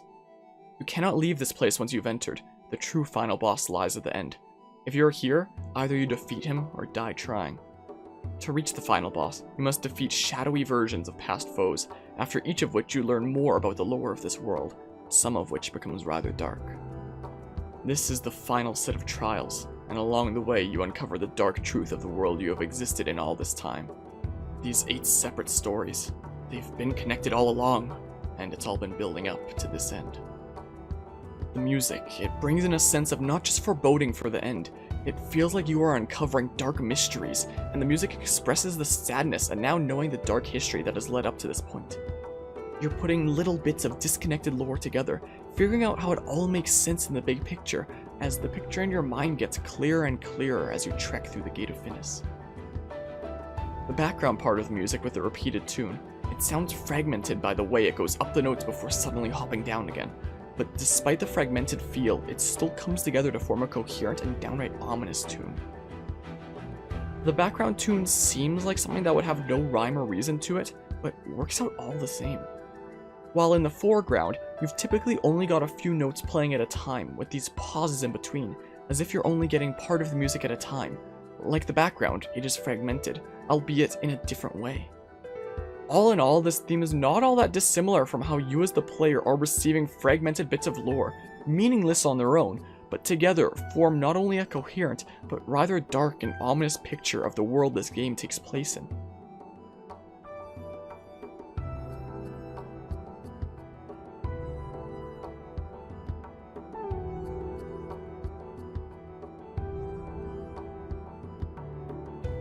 These are examples of OST that go above and beyond, that attempt not to settle on something just good enough, something just fitting enough for the area. Making a soundtrack that only fits the area is just part of a game's job. When it does that, it's what I call par. Taking that further means consideration of how should this music make the player feel? What emotions should it draw out? What emotions are the characters in the story feeling at this moment, that we can utilize the music to make the player feel in turn as well? Yes, Hyrule Castle fits the area, but I'd argue it doesn't attempt to connect with the player on an emotional level. If I had to name the emotions that should be felt in this time, sure, there's the obvious of what it actually went for if you're facing a big evil-ridden castle, but I'd also expect there to be feelings of sadness for what kind of terrible fate fell this once great kingdom. What could the people of Hyrule have done to deserve such a thing? How could it have been left to fall to such a ruin? And I would also expect a feeling that expresses that you're approaching the end, that it's now or never, that this is the true trial to save Hyrule. Hyrule Castle's theme just doesn't do that. It's just like, hey, I'm an evil-ridden massive-ass castle. Yes, it fits what it was supposed to at the minimum, but it's just such wasted potential for if they had actually decided to take this theme farther, to draw out emotions in the player that I feel are must-haves to create the best soundtrack you can, which in the case of Breath of the Wild's Hyrule Castle is the feelings of approaching the end, and of sadness for the fate of Hyrule while Link slumbered the past 100 years. This can also be applied to my discontentment with the overworld themes. They were fitting enough for what they had to be, but I feel like they couldn't make that emotional connection that makes a fictional world real.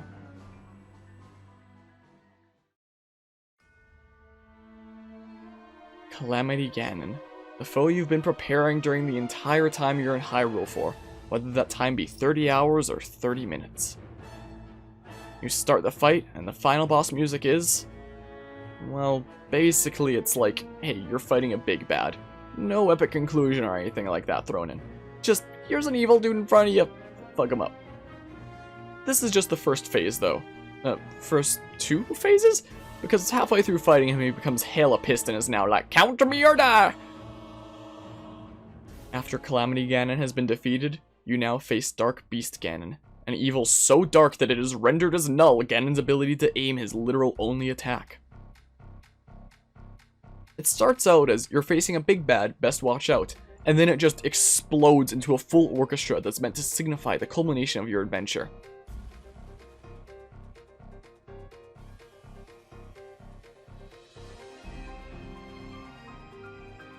That's the right idea for what you should do in creating the best final boss theme you can.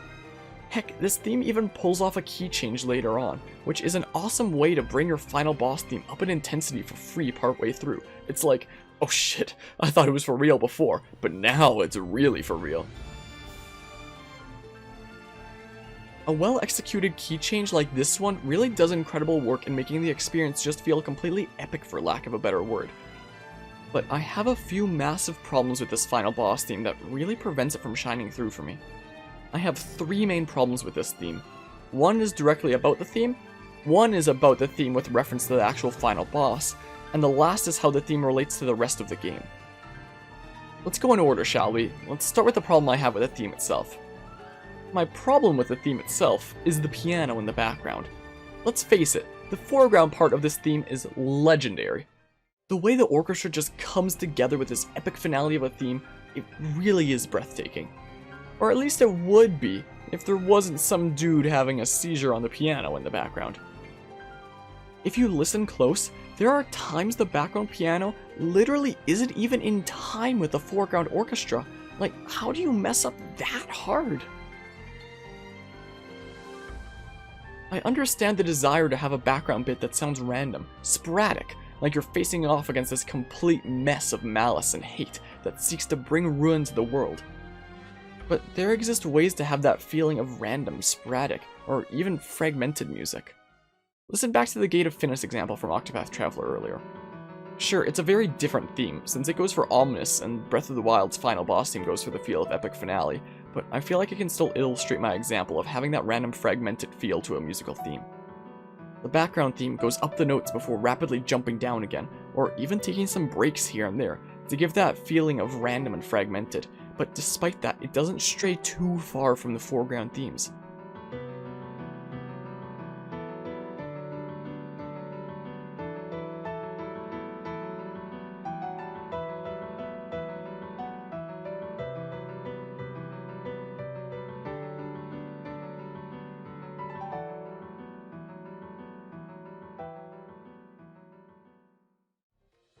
But Breath of the Wild going for this wild, sporadic feel, it's not even in time with the foreground orchestra. The way I see the piano in the background, it's just a massive distraction. It takes away from the masterpiece that is the foreground orchestra by having some piano player in the corner of the room being like, I want attention, I can play keys too. It's like somebody brought their kid into work that day and was like, mash your face against this controller the way a Yoshi main mashes their face against their GameCube controller. Like, honestly, what even is the story behind this piano bit anyway? I'm honestly actually a bit concerned for the health of whoever was in charge of piano on this orchestra. Or did somebody just sneak it in being like, aha! Nobody will notice some crazy piano mashing I found online. The way I see it, this piano really prevents me from enjoying this theme to its full potential. This theme would be better off countless times over if that piano in the background was just deleted, focusing on the masterful foreground instead of forcing in a background that just doesn't work for the sake of having any background theme at all.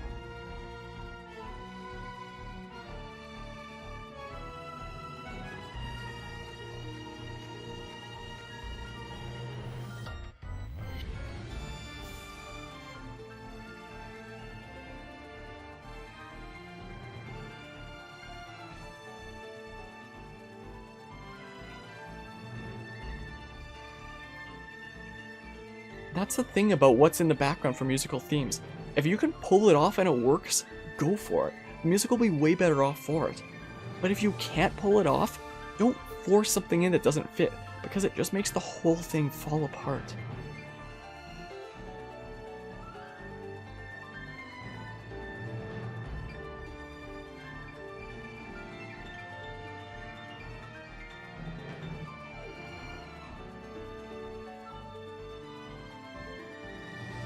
Now for my second problem, how this theme actually relates to the final boss. Listening to this theme, while suppressing the piano in my head as best I can at least, it just exudes the vibes of a completely epic finale. But then you face the actual final boss. He just bumbles around like an idiot while occasionally shooting a laser in a straight line ahead of him as his only attack. You need to be either blind or clueless to ever be hit by this attack. It serves no challenge whatsoever. And it takes away so much of the epic feeling that the final boss theme would otherwise provide by making you wait just so long. Like, after taking out the second set of targets, I literally just wait for 33 seconds before I can attack him again as another target appears.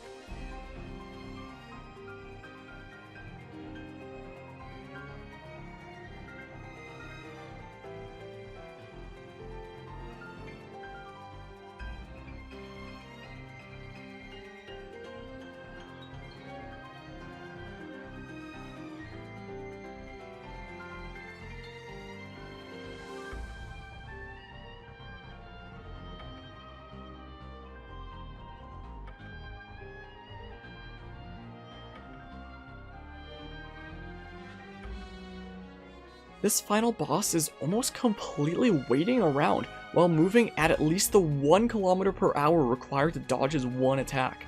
It's the complete opposite of an epic finale. The music, apart from the piano guy, is like, here's this absolutely epic finale to close out your grand adventure, and the gameplay is like, red light, green light,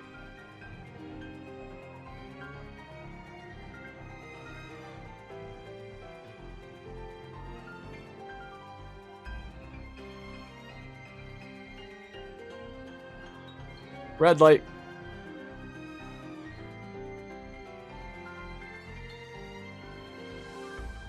Red light.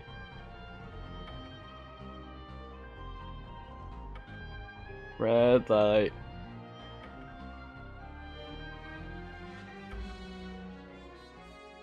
Red light.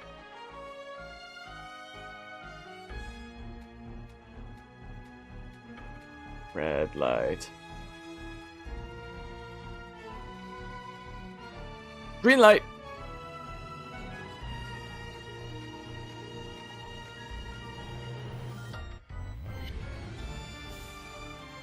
Red light.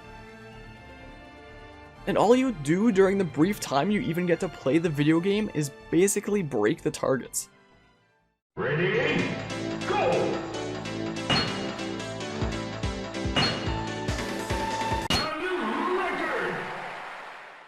The mood of the music and the actual gameplay in front of you just don't agree with each other.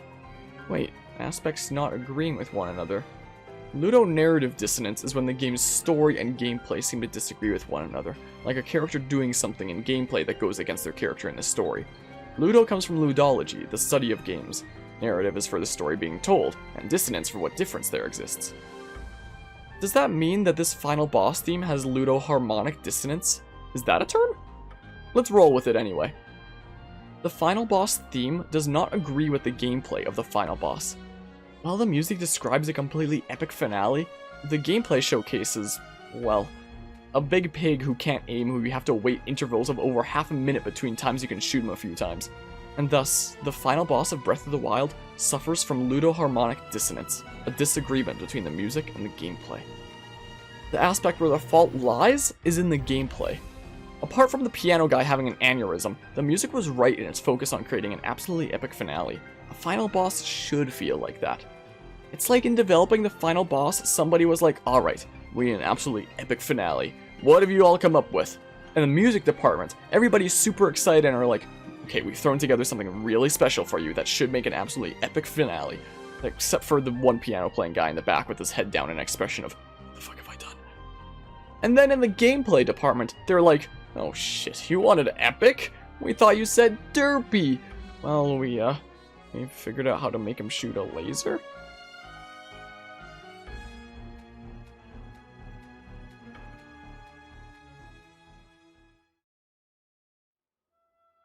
And now my final problem with the final boss theme, how it relates to the rest of the soundtrack. But to understand that, first we need to have that discussion on leitmotifs. Leitmotifs are a recurring tune throughout a soundtrack, typically played in different styles to draw different emotions out of the player. Along with key changes, I would argue leitmotifs are one of the key ways to really enhance a soundtrack. By playing a theme you've heard previously in the adventure but in a new style, it gives the feeling of familiarity, but yet it's different somehow. This is still familiar, it's still the same adventure, but things have changed. Let's look at the Pokémon Mystery Dungeon Explorers titles for an excellent example of the use of this. As I'm talking about the music of this game, if you haven't played it yet, please just look away for spoiler reasons, listen to this video in another tab or something, because the Explorers games really are an absolutely incredible experience to have. These games use a few leitmotifs, some of which are actually recurring tunes from the Mystery Dungeon series itself, but the most prevalent leitmotif for the Explorers set of games is this one.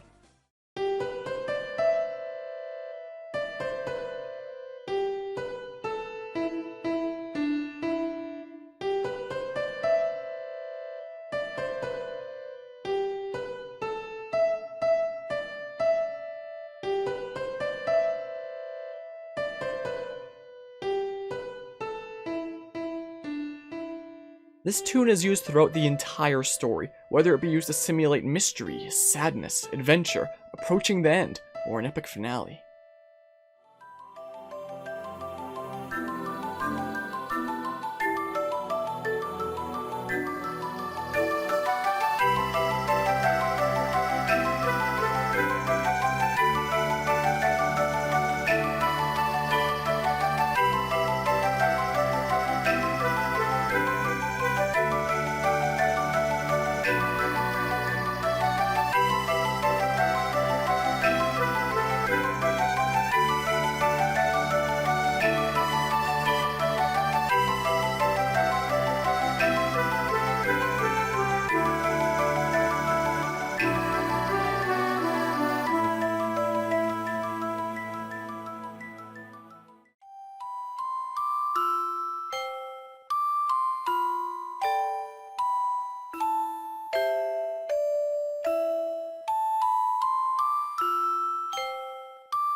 And it's not just one leitmotif that themes in this game have in common.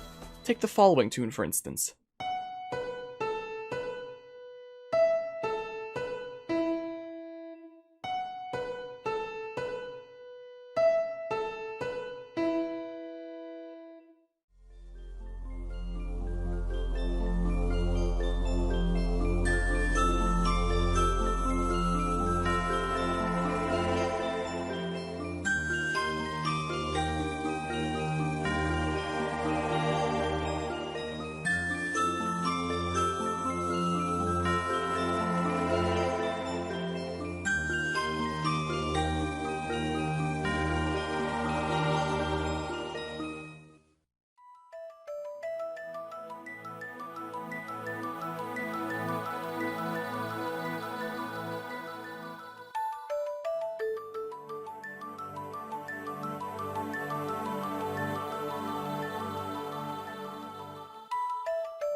Pokemon Mystery Dungeon Explorers of Time, Darkness, and Sky has to be some of the most fascinating games in terms of the musical strategies taken throughout the soundtrack, such as the prevalent use of leitmotifs.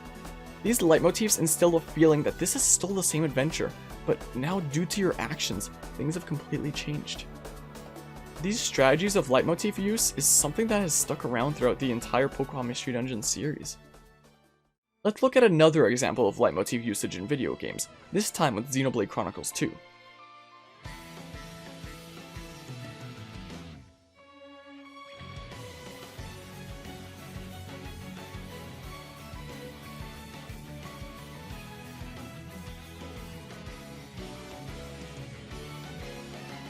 We first hear this fast-paced, rapid back-and-forth tune during Counterattack, one of the themes used for the most high-stakes cutscenes of the game.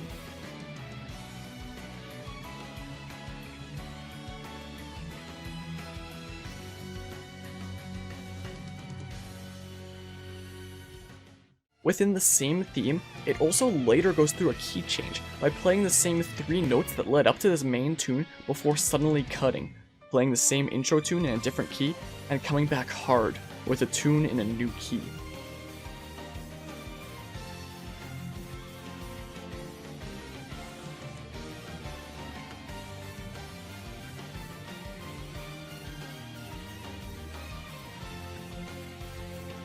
This key change also goes directly hand in hand with the cutscenes of the game, and the name of the theme, Counterattack, with the original key representing how the battle was going, and the new key representing the way the battle's going now.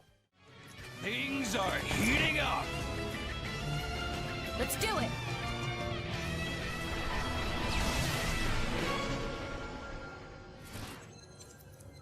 What is this?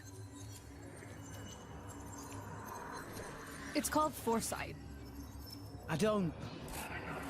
A prediction of what will happen in the immediate future. Read their movements to find an opening, then counter. I get it.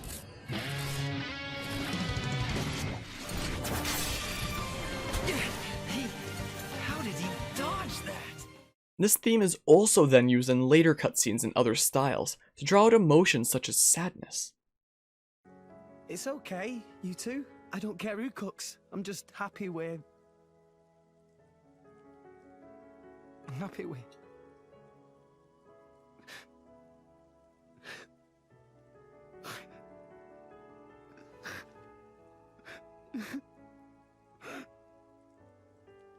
Rex.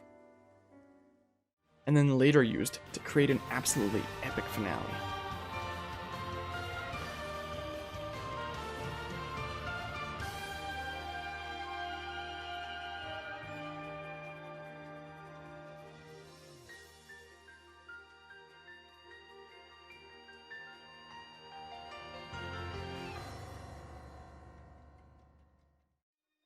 In both the example of Pokemon Mystery Dungeon and Xenoblade Chronicles 2, the use of leitmotifs in the final boss creates a reminder of your adventure up to that point, the feeling that this truly is the culmination of all your efforts, the epic finale of your adventure.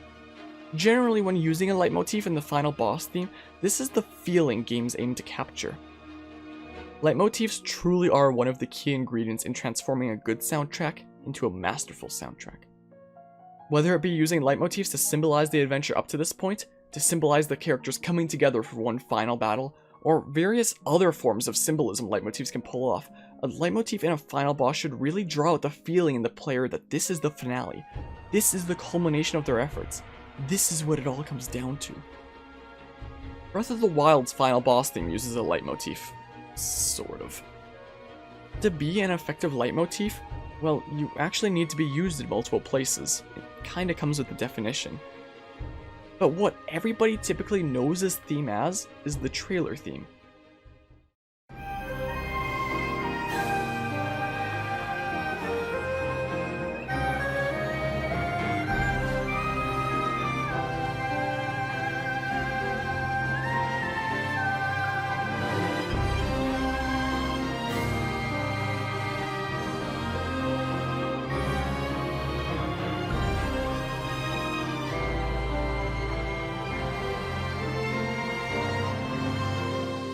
Not a theme in game, but the trailer theme.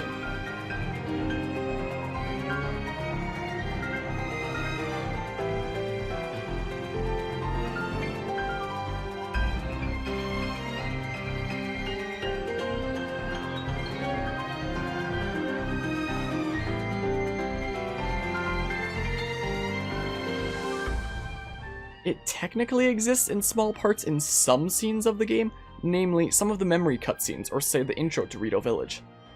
So rather than this leitmotif coming from various stages of your adventure up to this point, such as in Pokemon Mystery Dungeon or Xenoblade Chronicles 2, this leitmotif instead represents several very short scenes that come from essentially glorified side quests due to the open world nature of this game. This leitmotif does not at all represent your journey. It is not something that has come along throughout your time in this world. Throughout all of Breath of the Wild, apart from the final boss theme, the most recognized place for this tune is in the trailers. So what kind of feelings is this leitmotif then supposed to evoke anyway? Man, those trailers sure were kick-ass. Instead of being a reminder of your adventure up to this point, it's a reminder of the trailers. And for anybody who hasn't seen the trailers, this tune becomes next to meaningless as a leitmotif. I mentioned that my final complaint about the final boss theme was how it relates to the rest of the game, so this criticism isn't so much about the final boss theme itself, rather it's about the lack of a presence of this leitmotif throughout the adventure, essentially rendering this leitmotif, when used in the final boss theme, pointless. I just wish we could have had a firmer presence for these themes throughout the journey, to really give the final boss validation as the conclusion of the journey. Why couldn't we have had any of this epic trailer music for some intense battles along the way, instead of the mediocre battle themes we got? Like, what about the Blight themes? Just imagine fighting the Blights with music that epic. It would really help make the Blights feel less underwhelming by having an epic score to back them, instead of just, you're fighting a big bad. If it was used during at least the Blights, then having it again during the final boss theme would make it actually feel like this is the culmination of all your trials. All of these strong boss foes you faced up to this point, this one is the final one, with strength far greater than any of the others. But no, they didn't bother to do anything like that. Or take the color parts of the trailer theme. Why can't things like that exist as you're exploring the world, to breathe life into it, to make the experience real? Heck, they could have even put the trailer themes over top of the title screen if they had to, so at least that way the final boss leitmotif wouldn't be pointless because it only really represents a trailer rather than the actual adventure, and people who've never seen the trailer could at least then be like, hey, wait a second, I recognize that tune, once they reach the finale. But no, they couldn't even be bothered to put something like that over an already silent title screen. Yeah, sure, it's better off being mute.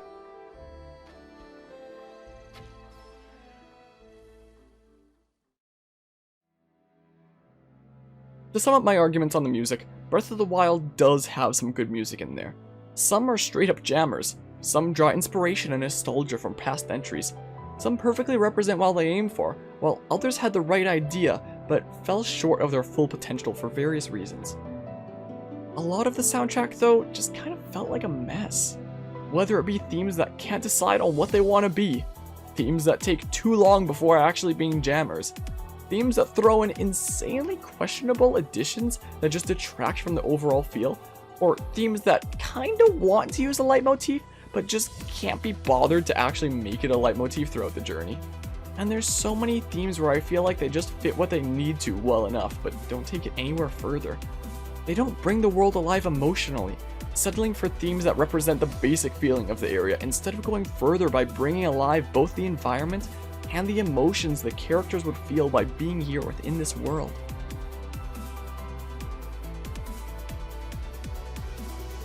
They don't bring the world alive emotionally, settling for themes that represent the basic feel of the area, instead of going further by bringing alive both the environment and the emotions the characters would feel by being here within this world.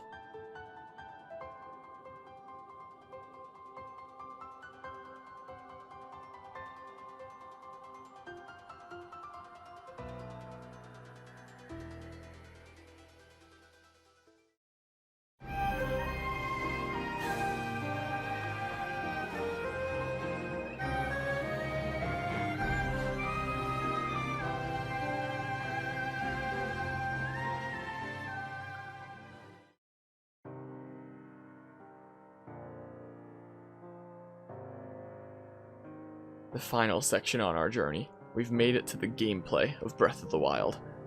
Let's begin this discussion at the very beginning.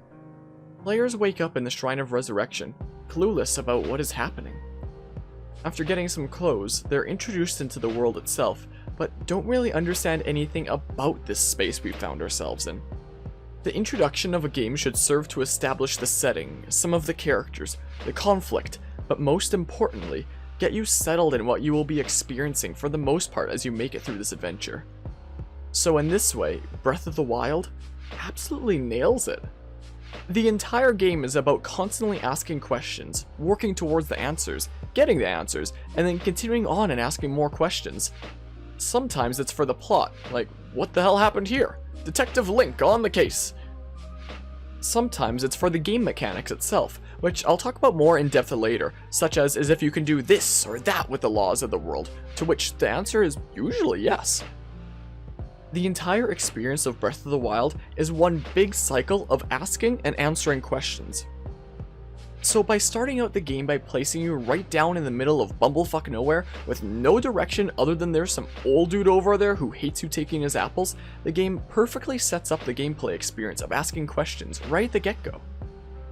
Sure, it might not be as flashy and exciting as a game intro, such as say Xenoblade Chronicles 2 or Astral Chain, but all of these games succeed in capturing the overall theme of what you can expect of the adventure to come. The starting area you find yourself in is the Great Plateau, with your only guide being the apple-addicted Old Man Christmas from earlier. Well, that and Zelda once interrupting you at the most inconvenient times just to tell you to go to the Great Plateau Tower.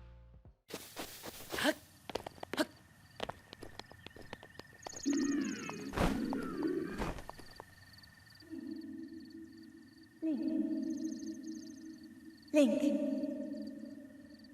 Head for the point marked on the map in your Sheikah slate.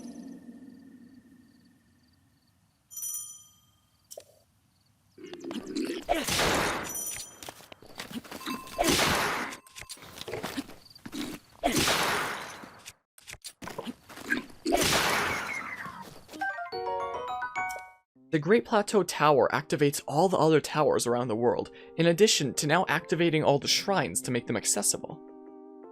This tower being optional if you're feeling spicy with your skew obtaining and clipping abilities. After the tower is activated, the radical hang-gliding geezer agrees to give you his hang glider if you can collect the 4 spirit orbs located in the 4 plateau shrines, which essentially allows you to leave the Great Plateau and start your adventure for real, and keeps the plateau as a starting tutorial area until then.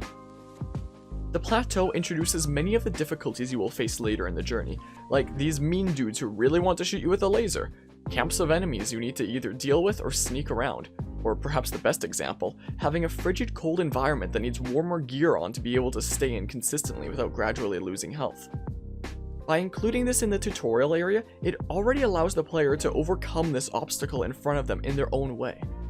Do you want to help Old Man Christmas until he gives you warmer clothes? Do you want to cook up some cold-resistant food and then make the trek through with a timer for how long you can last? Or do you just want to run through at breakneck speed, eating food to replenish your health whenever you need? The shrines in the frozen area of the plateau are probably the most fascinating to reach for this reason, because you've already presented your players with an obstacle that they need to apply their own creativity and style in order to overcome. The whole name of the game a lot of the time feels like being able to do things your own way, to create an adventure that's truly your own. The Great Plateau gives you almost all of the main abilities that you will have throughout the adventure, a stark contrast to previous Zelda games, where typically you'll be getting a new item/ability with every dungeon that you enter. What this means for gameplay is that you're going through the entire adventure with most of your toolkit already in tow. Any challenge can in theory already be conquered if you have the skill, even the final boss. Now, how does it make you feel in previous Zelda games, where you see something you would like just out of reach and know you'll need a future item to come back and get whatever it is that you want, like a heart container or something? Because how it makes me feel is frustrated.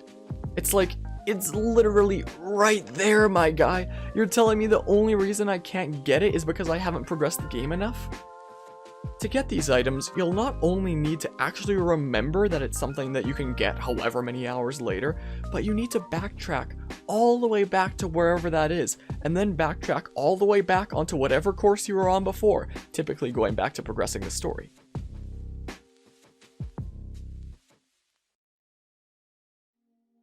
All in all, it just feels like a tedious process to me. Some people like it, needing to go back with new abilities they've acquired, but to me, it just feels like a way to make it take longer to 100% by forcing you to revisit areas again instead of having a system where you could get that thing you wanted if you had enough skill. Breath of the Wild is that latter system. If you see something you want, just go and get it.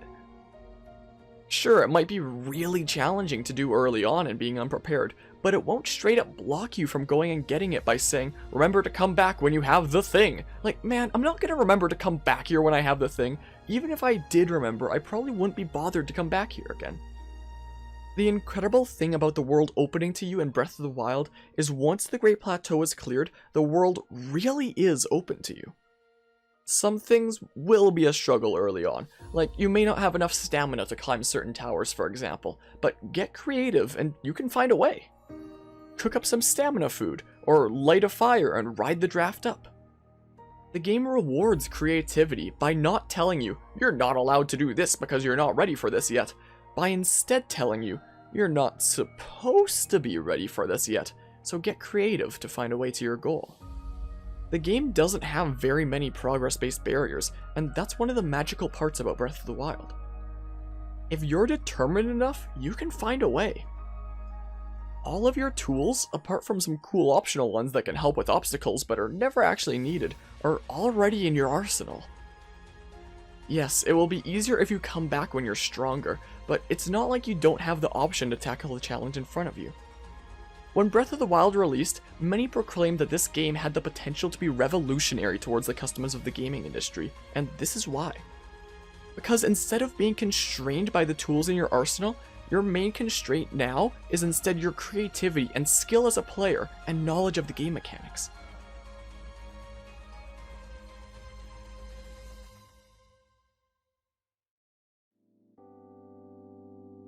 For the shrines of the game, most of them exist in the world simply for the player to enter and solve the puzzles inside, but some involve a quest or a puzzle just to unlock the shrine and therefore unlock the spirit orb right as you enter.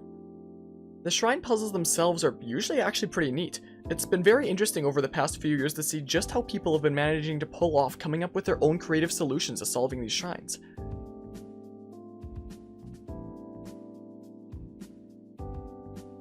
Some of the shrines though are just kinda Like the one where you have to find the solutions for each shrine in the other of the pair of two and wind up going back and forth a couple times to solve them both. Things like that to me just feel kind of annoying. Or take the tests of strength for example. Eventually these wind up feeling kinda repetitive, and the lack of intense music doesn't make it feel like the intense battle it should be. Don't get me started on the Blood Moon Shrine, whose idea was it to make that a shrine anyway. For the main dungeons of the game, the 4 Divine Beasts, a lot of people had problems with these dungeons feeling bland and uninteresting. Interestingly enough, I'm actually on the contrary for those assertions. I feel like the open nature of these dungeons makes some of the best dungeon environments I've experienced in the Zelda series. In previous games, there's usually a rough set of order of things that you need to do. Eventually, it builds up to getting the item of the dungeon, and then backtracking to previous areas to use this new item. Well, that and potentially overly tedious and convoluted quote-unquote puzzles. Okay, they have the boss key. Okay, when do they not have... When is the moment they get... Oh, it is in that room. Oh, come on! I have to defeat every enemy in that room? I just missed the bat? Are you kidding me? That's the solution here? Getting the boss key? You've got to be kidding me. Alright, freaking all enemies in this room must die. What do you mean? Is there a specific order? So you kill the bunny thing first, and then the bat. And then that. How is a normal player supposed to know that? How? How is this expected of the player? Oh, come on. Like, how is this the expectation? Oh, come on. So that, bat, and then you. How is a normal player supposed to know that? How? That's not okay. In Skyward Sword, at least the dungeons were designed very linearly, so once you've attained the item, you just keep pressing forward on the path that's already ahead of you to continue through the dungeon. In a lot of previous games though, it's like, oh, you found the item? Time for you to go find the one room you've already visited that you can now do something in. Have fun wandering around like a lost child at Disneyland for a while. Some people have some of the most fun when it comes to the dungeons of Zelda games. Well, not me. To me, the dungeons are typically like, ugh, this is my least favorite part of the game. Let's just get this over with. Because as I've established earlier in my ranting, I hate backtracking. It feels like it's just wasting my time. So I despise it when I get a key or an item or something and the game's like, backtrack, find where that thing goes. Like, I can put up with Skyward Sword's dungeons because they're so linear that I'm almost never backtracking. That's not to say I can't have fun with dungeons. Playing Link's Awakening DX made me actually really enjoy myself with some of the earlier dungeons, but then the last few kinda made me just want to give up, so I mean... Like that one where you have to find all the pillars to knock down, it's like, could I please just not? So typically, I'm not really the biggest fan of Zelda dungeons. In Breath of the Wild, though, the game just drops you off in this open area full of puzzles, like a parent dropping off their kid at the playground, then watching from afar and saying, "Have fun, kiddo. I won't tell you what you need to do." In previous Zelda dungeons, there was always some exact solution for everything. But like much of the game I've mentioned before, Breath of the Wild rewards creativity and coming up with your own solutions to the puzzles, like creating a chain of metal weapons to carry the electric current instead of hunting down the second electric key.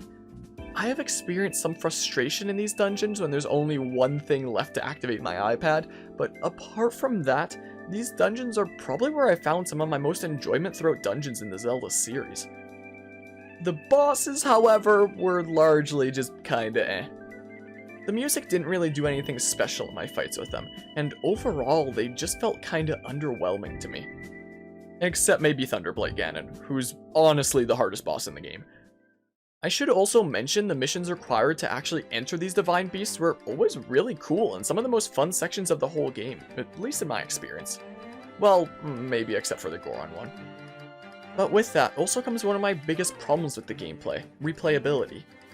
There's no option to replay missions like these. These missions typically only last a few minutes, and then they're gone forever, no option to hop back into some of the coolest and most satisfying few minutes that exist within the game, unless you start a new save file again. Whenever a game has just really, really fun parts of it, but then you can't ever go back and relive that again, it's just a big disappointment that you don't get that option. Zelda games have never had the option to replay missions as far as I'm aware, except for cases such as, say, Skyward Sword, allowing you to replay any of the bosses, which is the only aspect of the game I ever wanted to replay anyway, because that's where the gameplay always got the spiciest. But in Breath of the Wild, you can't replay these Divine Beast missions. You can't even replay the bosses. You defeat them once, and then they're just eradicated from that save file forever. This is one of the most frustrating aspects of many games in general, I find. Take Assassin's Creed 4, for example. Around the world, there are 4 legendary ship battles you can go into, meant as post-game content. These are the hardest ship battles in the game, and each typically took me several attempts to finally be able to defeat.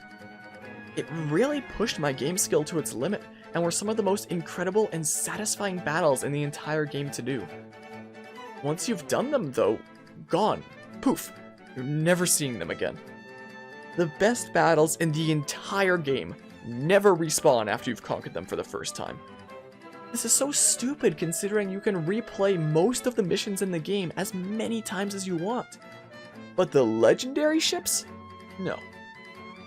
This is similar to the frustration I feel with Breath of the Wild.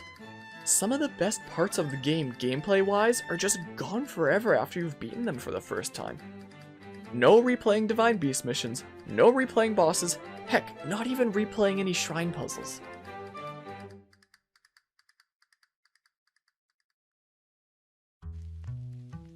Let's talk about another system of the game, weapon durability. Usually, I really hate weapon durability in games, as it typically just feels annoying because I've got to constantly keep an eye on the durability and worry about replacing weapons once they've broken. Breath of the Wild continues giving you a steady stream of weapons though, so you never need to worry about actually running out, but it makes for a bit of a tricky situation when you actually want to save some of your best ones. If you develop your home in Hateno Village, you can store up to 3 main weapons, shields, and bows, but that's literally it. Why does there not exist any real storage space for weapons? So if there's a good weapon you'd like to save and hold on to, that means that most likely it's going to be taking up actual space in your inventory. So take the champion's weapons for example, unique and spicy weapons. Just like everything else though, they break. Once they break, you can create weaker replicas of them, but the original unique weapon is just gone forever, with you doomed to never be able to obtain another one unless, you guessed it, you start your save file over from the very beginning again. This means the few frames of storage you have in Hateno, in my case at least, will always be going to these weapons, and then I can never store anything else in these slots unless I put one of the unique weapons in my inventory, which, if used a single time, is now impossible to have it in its pure 100% durability form unless you start the entire game over from the beginning again. Now, I'm the kind of player who wants as perfected of a save file as possible. Not to say I want to 100% it, but rather that I like to have the game in a state that it could become a perfect 100%, if for some reason I ever did decide I wanted to go through and 100% the game, not leaving behind a single blemish that could only be fixed by starting a new save file again.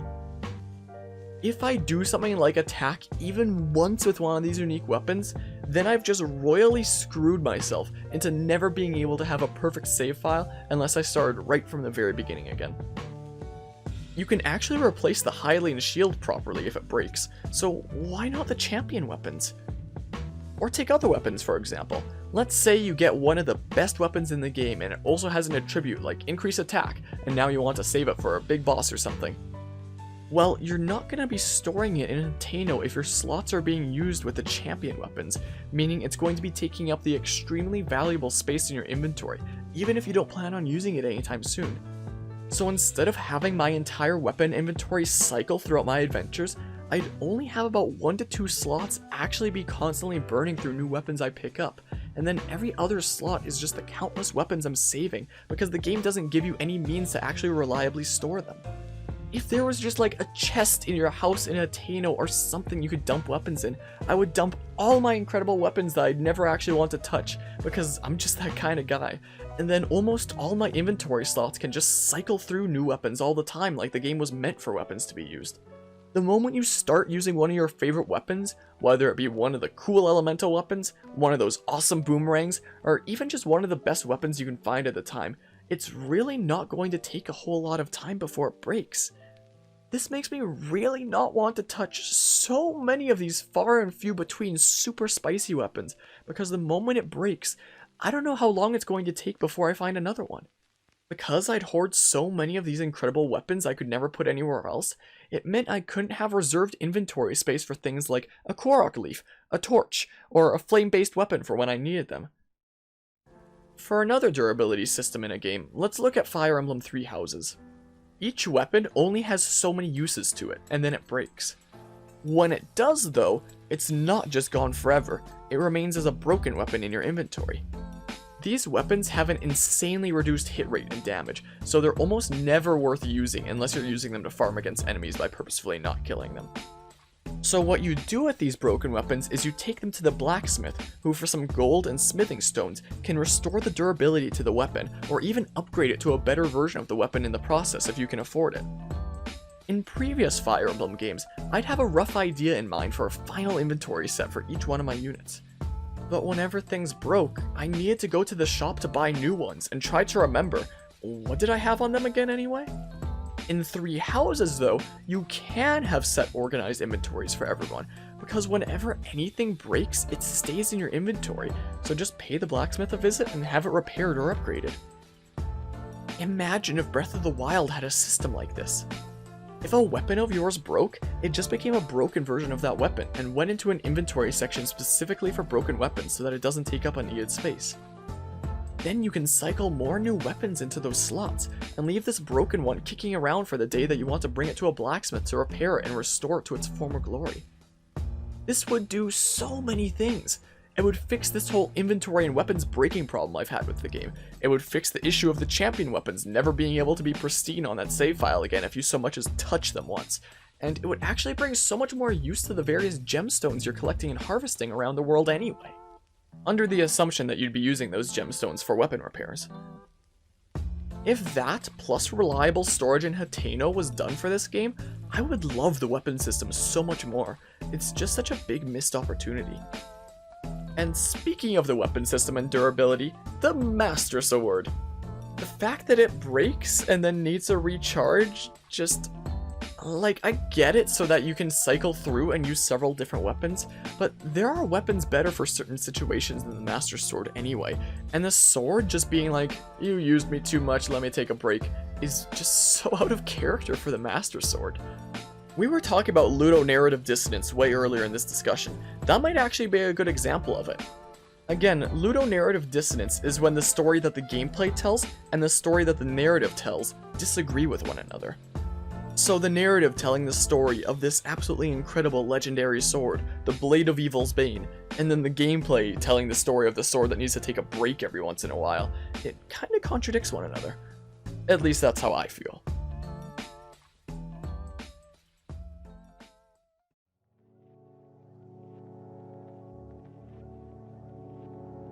For the champion abilities that you obtain from each of the 4 dungeons throughout the world, these are all actually really cool buffs that you can toggle on and off at any time. Revali's Gale is by far the most useful out of all of them, allowing you to quickly soar up to scale walls you otherwise wouldn't be able to, make climbing just that bit faster, or just be a tool to escape combat. Daruk's Protection can be a nice safety net to have for those times that you mistime your parry.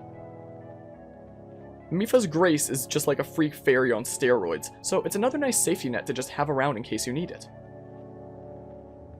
Urbosa's Fury I found to be the least useful of them all, but it could be a spicy way to mix up combat when I felt like it. All of these abilities have 3 uses before they need to recharge, except for Mipha's Grace, with only 1, since it's literally a revive. Rather than getting some item from the dungeons that now allows you to access more in the world, Breath of the Wild gives you all of what's actually needed in your kit right at the beginning. These abilities you get from the dungeons are just really nice optional things, which I actually really like. You can do about anything in the world at any point. These abilities just make it a bit easier and fun. I do have one big problem with these abilities though, which is the recharge. I'm the kind of person that always wants to have the maximum of something that only has a few uses of it, so that I have all 3 uses ready for when I need it. Well, if you use 1 charge of these abilities, it doesn't start recharging. It only actually begins recharging after you've used up all 3 uses. Meaning, if you use, say, Urbosa's Fury once at some point, but wanted 3 charges for some boss coming up, then unless you use the other 2 charges somewhere along the line, it doesn't matter how much time passed, you'll still only have 2 charges.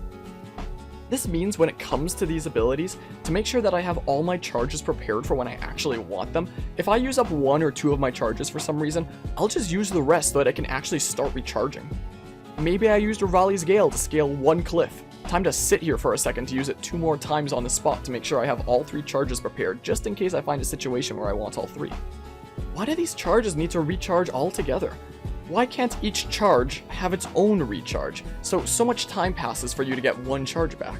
So if you use up 2 charges, it will take longer to get 3 again than if you used 1, but as long as it's not capped out, it can be recharging, instead of you needing to empty the charges entirely before the recharge even starts. Imagine if shooter games did this. You're not allowed to reload your weapon until your current clip has been completely emptied. This is how it feels with these abilities in Breath of the Wild. They're really cool and awesome abilities, but it just sucks so much how you need to completely use it up before it recharges, forcing you to waste charges just so you can be at capacity again later. I've proposed some big changes to various systems of the game throughout this gameplay discussion, but this change to the abilities is something so small that it's like, why isn't this a part of the game anyway? It seems like a no-brainer. The general gameplay of the game usually just winds up feeling like an overall smooth and satisfying experience, filled with countless small things you can do that make a big difference. The paraglider, for example, it opens up your mobility options, and therefore opens up each of the areas you explore so many times over by simply allowing you to glide around. Or take bullet time, for example. It's such a wonderful way to have a feature that just makes you feel like, hey, I just did something pretty cool. And it's such a great way to really add some extra spice to combat. Speaking of adding extra spice, Flurry Rush is so good. It feels kinda cool to do, and it rewards players for being skilled and risky with their dodging abilities. Having several different weapon types also makes for a more fun combat experience by changing up exactly how Link is even fighting in the first place. And the bow having so much more of a prevalent place within Link's kit than any game before, making him into more of an archer than he's ever been, it really does increase the ways in which the player can handle combat and gameplay in their own unique style. This game also has several things that aren't evident to the average blind player that typically become known through word of mouth. Like shield surfing, for example. Just who would have guessed that there was a set of inputs you can do to start surfing on your shield? Just imagine my little cousin's expression as I see him heading down a mountain on a Switch, and I lean over and tell him, "You can surf on your shield, you know," and he's just like, "Really? How?" The fact that there exists things like that where you can share these almost secret techniques with others, it's actually rather neat.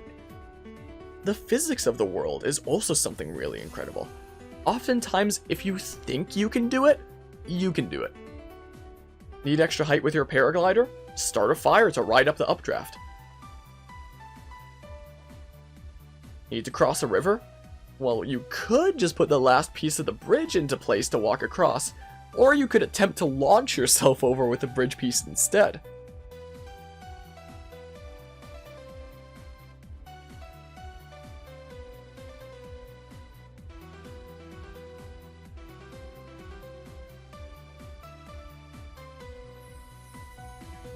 Tall cliff you need to scale? You could try climbing it, or you could just take a rock elevator to the top.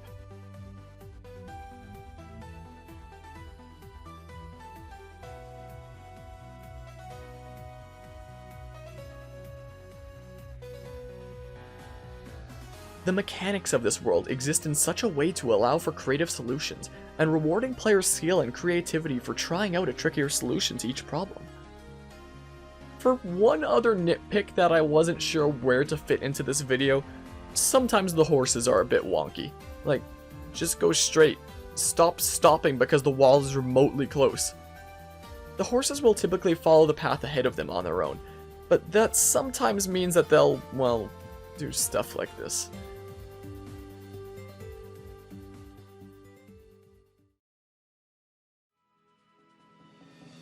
Now, let's talk about the final boss. Once you start the battle against Calamity Ganon, he'll have 12.5% of his health removed for every divine beast you captured, up to a maximum of 50% for all 4, before the battle even starts. This battle can prove a bit challenging at first, but once you start getting the feel for it a bit, it's typically really not all that bad. It's arguably the toughest foe in the entire game, so the opponent that you can face to push your skill the most, and after beating the game, you can come back here to fight him again whenever you want. But let's go back to the arguments on replayability. Sure, you can fight him again whenever you'd like, but for every divine beast you recapture, that's a part of Calamity Ganon's health you're never going to get back, half of it if you've recaptured all 4. This makes this fight, honestly, kinda short, and kinda underwhelming. This is supposed to be a game all about doing things your way, so I really wish there was a way for you to refight Calamity without having half his health be deleted right before the battle, just because you went around and did the dungeons.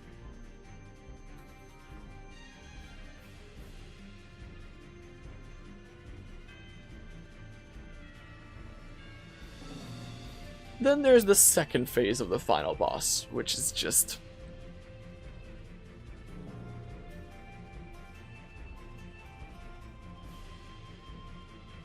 I already talked about this battle during the music section of this discussion, namely about how the battle is just so slow and dull that the epic music is no longer fitting, so I won't spend too long on it here. But the final battle typically should really push your game knowledge, apply what you've learned throughout the journey, and feel like an epic conclusion to this whole adventure you've been on. Instead, you're presented with an Alzheimer's-ridden dark beast who can't remember if he's supposed to attack you or just stumble around like a lost child at the grocery store. Brief times you actually get to attack, it's just shooting a few targets, and after you've done each set, you could be waiting around twiddling your thumbs for up to over half a minute just so that you can play the video game some more. Like, if I wanted a slow-paced experience, I would have booted up some New Horizons. Heck, if I wanted a faster-paced experience than this, I'd have booted up New Horizons. There exists no challenge to this battle, making it feel just completely underwhelming. As long as you're moving at like a walking speed, you never have to worry about being hit by this guy. Like, if they were going to have this battle be the final boss, at least spice it up a bit. Have him swipe with his claws and do an occasional AoE shockwave or something, so that you actually have to try to avoid getting hit, and have there be several targets on him constantly appearing before vanishing a few seconds later, with each one only taking off a small portion of his health, instead of shooting a few at once and then waiting around like, well, how are you doing today? How's the wife? How's the kids? Weather sure has been nice lately, hasn't it?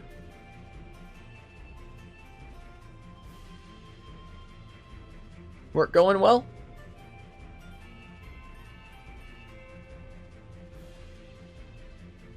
How's your hobby been going?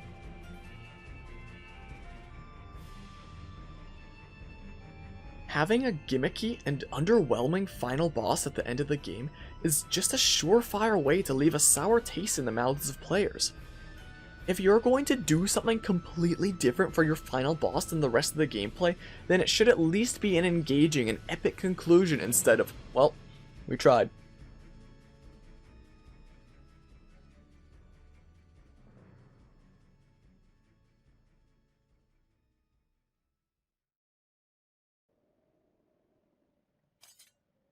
As for the DLC, I own it, but I can't really speak that much about it because I didn't get very far. I heard that apparently there was more backstory added, new cutscenes and such, so I hopped in looking forward to experiencing that all. I started doing the 4 shrines around the world, but I just got so bored with doing that because it all just felt so samey, and I wasn't getting any cutscene reward or anything like that by that point, so I just felt completely bored, honestly. I don't know at what point in the DLC you get the cutscenes, but it really didn't engage me enough to get that far. When I eventually do my full proper playthrough of the game on the channel, proper meaning not the 10-part series that I've already done of beating the game in one sitting for charity, which you can find in the description below by the way, I'll probably cover doing the DLC content as well. When that day comes, I can experience this additional story content blind. Maybe it'll turn out to be something that makes me actually enjoy the story more.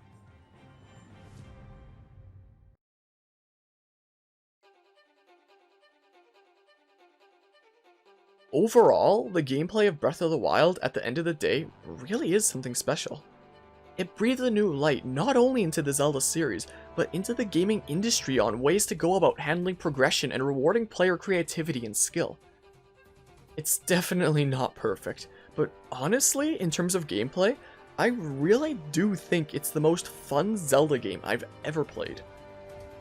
Sometimes I feel like I'm a Zelda fan who's not supposed to be a Zelda fan, because of how little I'm actually enjoying some of the titles in the series. Take Wind Waker and Twilight Princess for example. They've both got some great music, and stories that are good enough to at least engage me throughout and intrigue me about the lore of the world. But when it came to the gameplay, finding what it was I had to do next, then going through the dungeons that I'm never all that fond of, it just feels tedious to me. And Twilight Princess, I love the characters, the world, the music.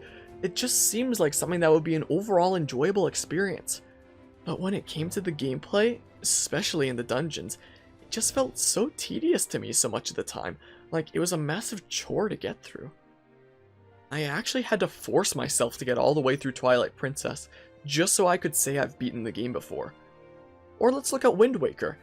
That game presents a vast world for you to explore across its ocean, but that's the thing. It's just a whole lot of water. 7.8 out of 10.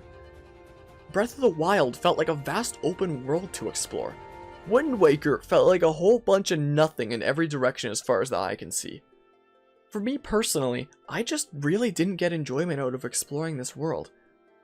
And Wind Waker definitely has its fair share of tedious sections, the worst case being the hunt for the Triforce.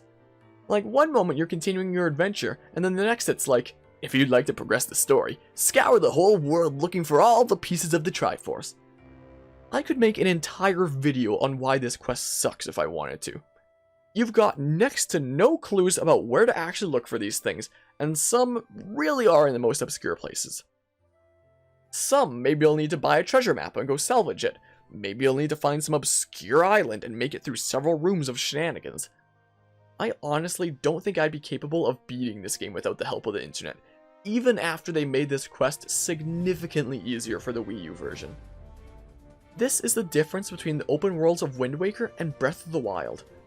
Wind Waker says, we've got a big open world for you. If you want to progress, you need to scour this whole thing. It forces you to explore. Breath of the Wild, however, says, there's a vast open world for you. It is now your playground. Do with it as you wish. If I was a kid playing Wind Waker, all the time in the world where I can dump countless hours into games like I did with titles like Mario Galaxy, Pokemon, or Roller Coaster Tycoon, I probably would have had way more fun just exploring around the world of Wind Waker.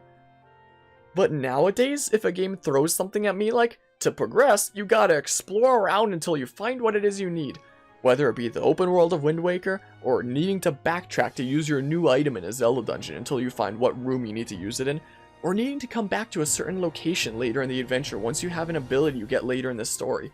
It just makes me go, come on, just get on with it.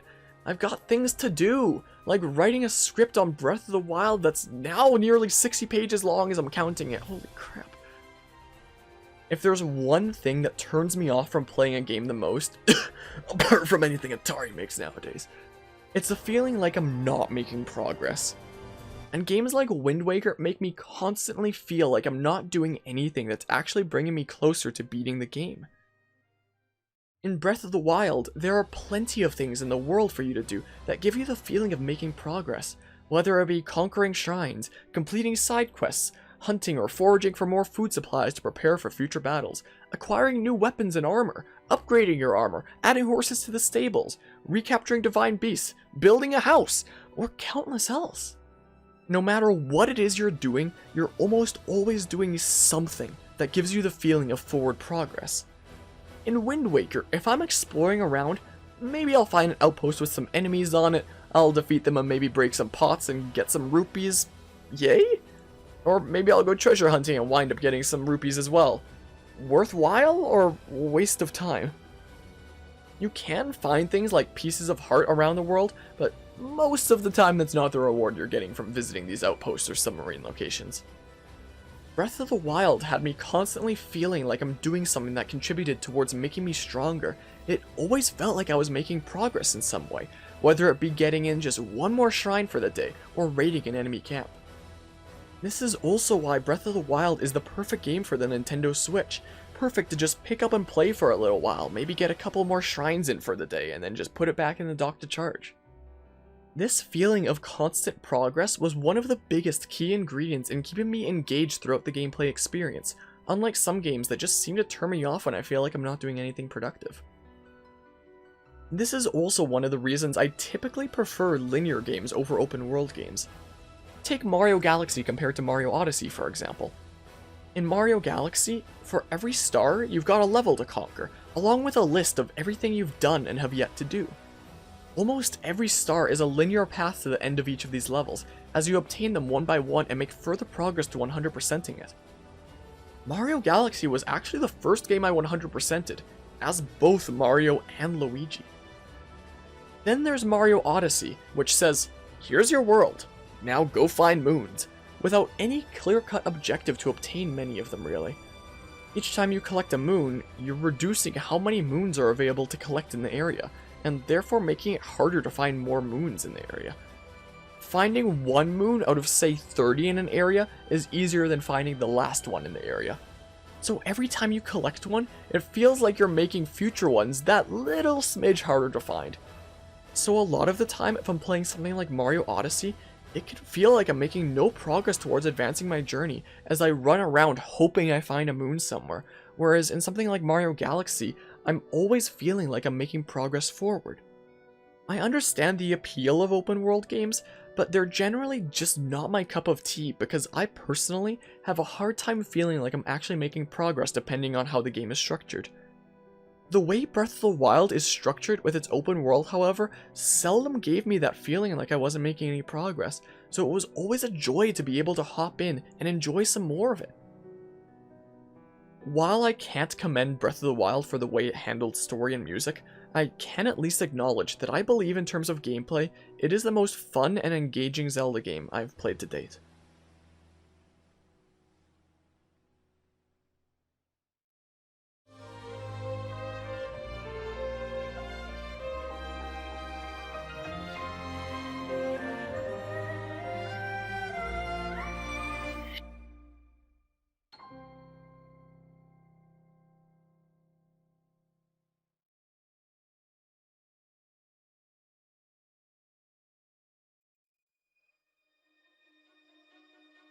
Breath of the Wild really does have something special going for it, especially through the ways it has challenged the conventions of game design itself.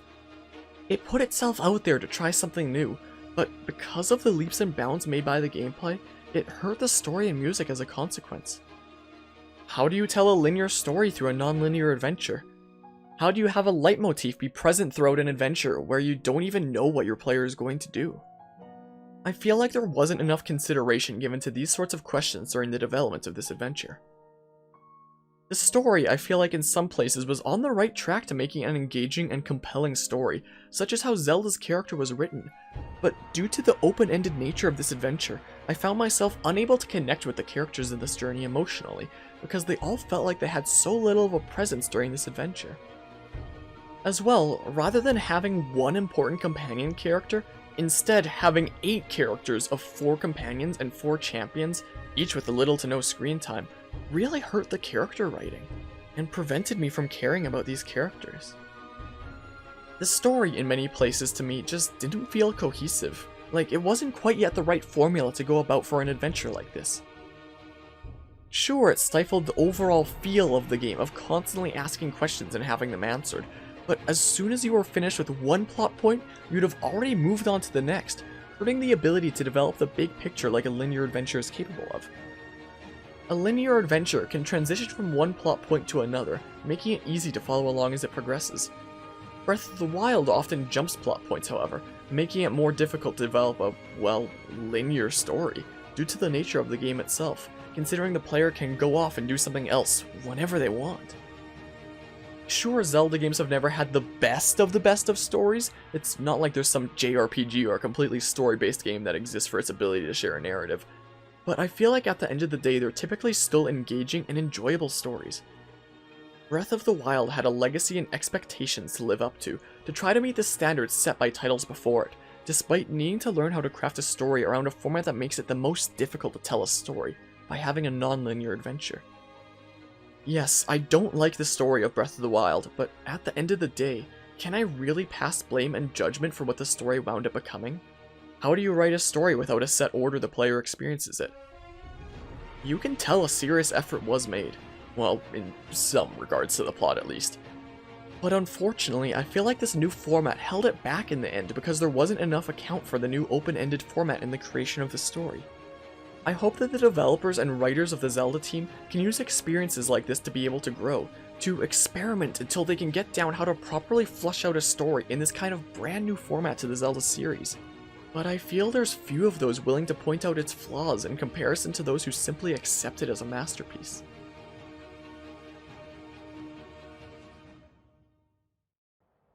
Personally, I feel it's rash to say that Breath of the Wild's story is without flaw when the developers had to contend with forming a story around a format not meant for storytelling for the first time in the series, which caused several issues along the way. But to be fair, there are a few out there who can nail something completely different than what they're used to on the first attempt. But how can it be used as an opportunity to learn and grow, to continue experimenting with this new format to really try and get it down, when there are countless players as critics, preaching that everything is perfect as is? I think it's important to not get carried away with something someone loves, to turn a blind eye to its imperfections, to take away the ability to have a good look and analyze it.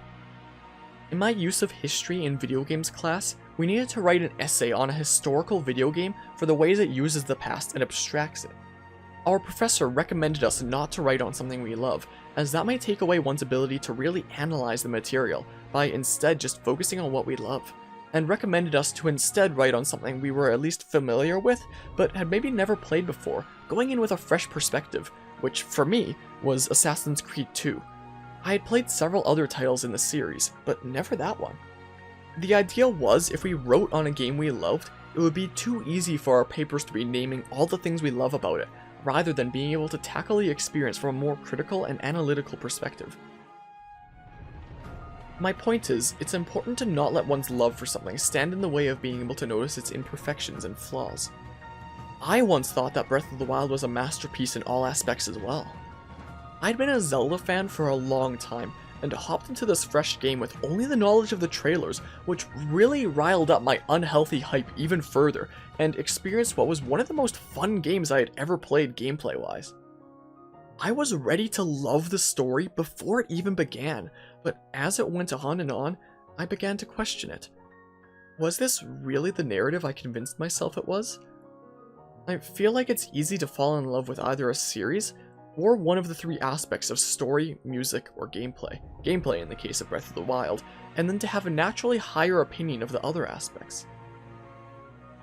Yes, the gameplay is fun as heck, but that doesn't mean the other aspects will naturally match the same level of quality, but it can be easy to forget that. Nobody likes to hear criticisms in something meaningful to them, to hear something that could potentially detract from their experience when they love something as dearly as, say, the gameplay of Breath of the Wild in this example.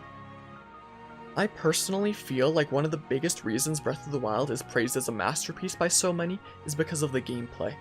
Letting one out of the three aspects shape an opinion on the experience as a whole, rather than taking the time to really separate these aspects and analyze them on their own, free of bias because of how good or bad the other aspects or even other titles in the series may be. One of my personal favorite games of all time, Pokemon Mystery Dungeon 2, the Explorers games. It can be easy for me to look at how good the story and most of the soundtrack is, and simply decide that the entire game is absolutely incredible. But it's taken me some time to realize that the gameplay is just something I find kind of annoying to deal with, and that several of the dungeon themes can be pretty annoying and repetitive. Sure, the story and music working together makes for an absolutely incredible experience. That doesn't mean that the gameplay isn't, in my opinion, a kind of wacky mess that's luckily been fixed in more recent games to actually make me genuinely have fun with Mystery Dungeon gameplay finally. In the case of Pokemon Mystery Dungeon 2, as much as I adore the story and music, I can acknowledge that gameplay at the end of the day really isn't anything to write home about.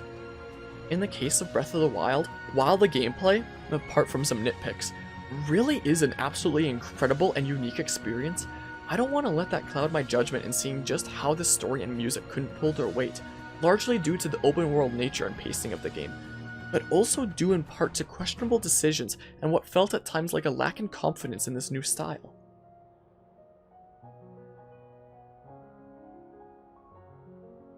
But for one of my biggest problems with Breath of the Wild, it's how the game relates to the trailers.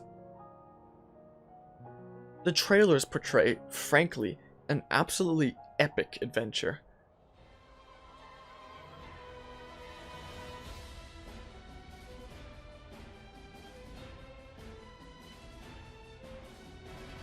The trailer music is absolutely breathtaking, and the way that it goes with the footage makes it feel like it's some insane JRPG level story that's about to blow your socks off. With the way it's portrayed, it frankly seemed like it was going to be one of the most incredible and in-depth narrative experiences, one of the most breathtaking and captivating soundtracks, and gameplay that's consistently presenting you with absolutely epic encounters. But then what the actual gameplay almost completely amounts to is just fucking around. Don't get me wrong, fucking around in Breath of the Wild is really fun, and makes for something great to put bits of time into here and there on a handheld console like the Switch. But throughout the entire adventure, I never felt what I felt with the trailer. I never felt that high-stakes intensity with an incredible score to back it up. I never felt that challenge that the trailer seemed to portray. I never felt this emotionally.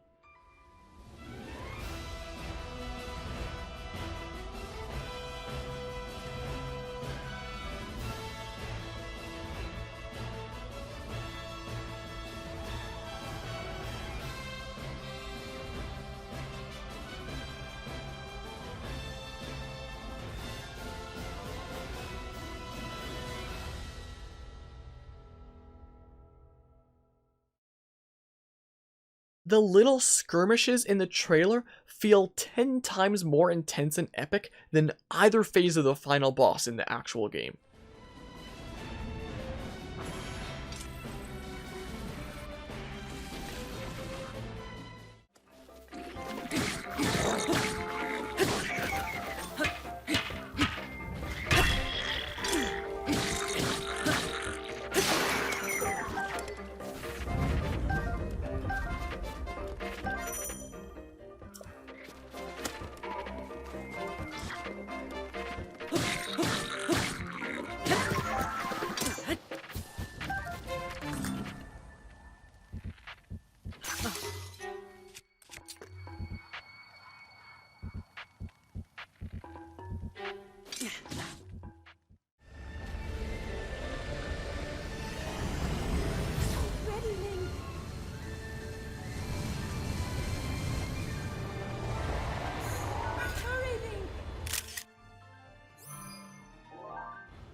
The product you wind up getting won't always be true to the trailer portraying it. Anybody who's played Assassin's Creed Unity on launch is familiar with this. Sometimes trailers will be vastly different. In some rare cases, you might see this done on purpose. Or other times, maybe it'll be a misinterpretation of how the end product will turn out. But generally, you want to create the best possible game trailer you can for the sake of grabbing attention and convincing people that this game is worth their time. I've actually helped to create a game trailer before within the game making group I was a part of for my game design class. We even had one of the lead trailer designers on the E3 Dragon Age Inquisition trailer come in to give us a lecture on game trailers, and to dismantle our crappy ones. Along the way, we learned some interesting things trailers may do, such as transitioning in such a way that your eyes stay looking at roughly the same spot from one scene to another, or how trailers like Gears of War will feature a figure running from left to right throughout the entire trailer, and then right at the end, switching from right to left. A lot goes into making an effective game trailer, and I feel like Breath of the Wild's trailers are probably some of the best trailers in the industry, but I feel as though they misinterpret what to expect from the game by making seemingly false promises.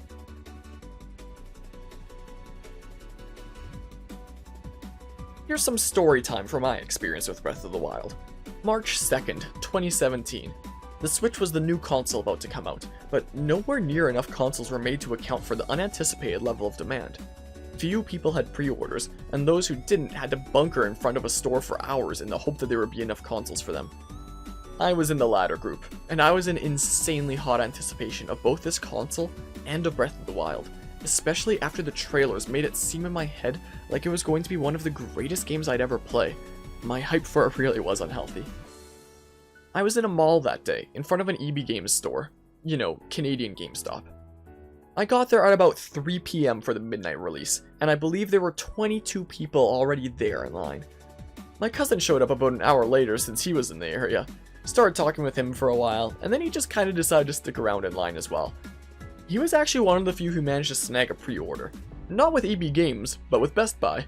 But he figured he'd rather get the Switch on launch than wait the few days it would take for his online pre-order to get to him. So we waited in line 9 hours for the midnight release. After the first several hours of waiting, the store manager passed out tickets for everyone currently in line of basically, if you've got a ticket, you can buy a Switch, to keep track of how many people can be served with their available inventory. She had 55 tickets, which was the exact amount of people in line when she passed them out, which she told us was to her great relief because there was a young kid at the back of the line. Once the doors opened at midnight, it took another hour for my 23rd place in line to actually get a Switch, so I wound up going home after 1 AM at launch with the Nintendo's new console.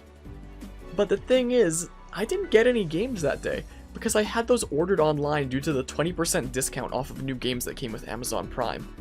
Yeah, remember the days when Amazon Prime was actually good for gamers? So I set up my Switch when I got home, went to sleep, woke up for the day of March 3rd, couldn't do anything with my Switch other than set up my profile and such, and just stare at it after waiting for so long. March 4th, 2017. I turned 18 that day. Wouldn't really have much time to do anything though, because of my dad's contract brewing company that he was running at the time. I was expected to come in and help bottle cases of beer all day long at this pub and brewery whose equipment was rented out. I was really hoping Breath of the Wild would arrive for me before I left that morning, and lo and behold, it did. Literally 1 minute before I left. So I brought along my Switch. So my 18th birthday, I spent all day long in a bar. Didn't have any alcohol to drink. It was a 10-hour workday. During my breaks of work, I'd be trying out Breath of the Wild for the first time after having been so ready to play it since it was announced, but especially during the last several days. When it came to bottling work, we had an assembly line going, and the station where I spent the most of my time was in sanitation, where I'd take the new bottles and dump them in a barrel filled with sanitized water, so as to clean out any dust or anything from the bottles before they're filled with beer. So I'm spending hours on end with my hands dunked in sanitized water. So as the day went on, my hands dissolved more and more, and it began to hurt to hold anything. Despite that, during breaks as well as at the end of the 10-hour workday after being home again, I continued to play Breath of the Wild. I had much more time on Sunday of the 5th of March since there was no work to do that day, but for the next several days my hands had like a weird plasticky layer to them from having been in sanitizer for hours and hours. So I couldn't play any game very well at all for a while, but I kept on because this was the game I had been waiting so long for. I definitely had fun along the way, but as I continued through this adventure, I was still waiting for when I got that feel from the trailer. It kept not happening, and I always figured it would just happen some point later in the game. As it went on though, my hopes began to die down. I went in with the expectations that this would be some incredible narrative, with one of the greatest soundtracks I'd ever hear if it was even a fraction as good as the trailer music, but instead I got a game about exploring and fucking around.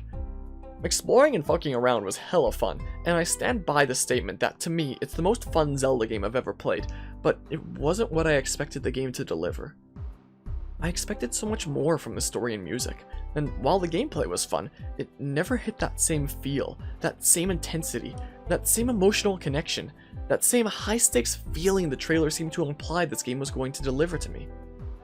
The biggest issue I have with Breath of the Wild is that to me, it was a complete disappointment. Yes, the amount of hype I had for the game was probably too much. But to me, the most important aspects of a game are the story and music. It's the two aspects I take with me when I put the game down, the part that becomes immortalized in my memory. And the way the trailers made the story and music appear as something they just weren't, it's just I had such high expectations only to be let down. I honestly believe that Breath of the Wild is the most disappointed I have ever been with a game in terms of it not meeting my expectations, second most being Roller Coaster Tycoon World. It's like I ordered something at a restaurant and they wind up giving me a completely different meal. It's still a good meal in its own right, so I'll still eat it and find enjoyment out of my experience, but it's not what I ordered, so I'm left with the disappointment that I don't have my sides of story and music up to the standards I'd be able to reach, and my toppings of epicness and emotion.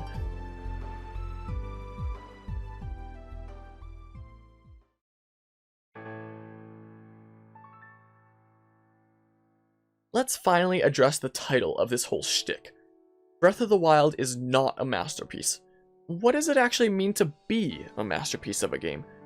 I believe there exist different types of masterpieces when it comes to games. How I analyze games is through the three aspects of story, music, and gameplay, and how these three coexist with one another. I think what a masterpiece is constituted by the amount it contributes to each of these three aspects, and how important each of those aspects is to you personally. Like for me, do I need that to constitute a masterpiece a game needs to nail all three aspects? Surprisingly, no. I personally consider a game to be a masterpiece if it has a masterful soundtrack and narrative. If the gameplay is good, then that's just a bonus, but it's not something I factor into my definition as heavily as some. I believe it's important to be able to view games with a lens that separates them into these aspects to determine how good they really are. Take Fire Emblem Fates for example. Absolutely nails the music aspect, and the gameplay aspect is honestly pretty good too. But for the story? Well, it, exists, I guess. Or take the Pokemon Mystery Dungeon Explorers titles. Those games have a heavy focus on the story and music aspects, though the gameplay is often kinda eh. I think that different games will have their own unique focuses on each of these aspects, and that not every game necessarily needs to perfect each one of these three aspects. I consider Pokemon Mystery Dungeon Explorers a masterpiece, even if I feel like the gameplay aspect really doesn't do anything for me. If anybody asked me if this game was a masterpiece through its gameplay, that would be a hard no. Through the story or music, however, absolutely. For Breath of the Wild, looking at the aspects of story, music, and gameplay on their own, is Breath of the Wild a gameplay masterpiece? Honestly, maybe. You could make the argument for it either way. In my opinion, there are some flaws that hold the gameplay back from falling under my definition of masterpiece. If these things had been handled differently, I could see myself calling at least the gameplay aspect of Breath of the Wild a masterpiece. Breath of the Wild's gameplay really is something special. It challenges the conventions of game design, rewards player creativity, and creates an environment where you can make an adventure that's truly your own. Is Breath of the Wild a story or music masterpiece though? I would argue absolutely not. Both fall apart to some degree by nature of the open world design itself, and both, I would argue, also have design flaws that really hold them back from their full potential. I do not consider either the story or the music of Breath of the Wild close at all to what I would consider to be some of gaming's greatest narratives or soundtracks. I mentioned before that under my own definition of a masterpiece, a game needs to absolutely nail both story and music, but not gameplay. Why is that anyway? Whether or not the gameplay is fun, the story and music is what makes the experience meaningful. Video games are a facet for storytelling unlike any other, by placing you into the shoes of the characters whose adventures you are experiencing firsthand. With the use of a story and music through the medium of a video game, it has the potential to reflect the emotions of the characters onto the player. To make you feel hurt when they feel pain, saddened when they are down, determined when they are.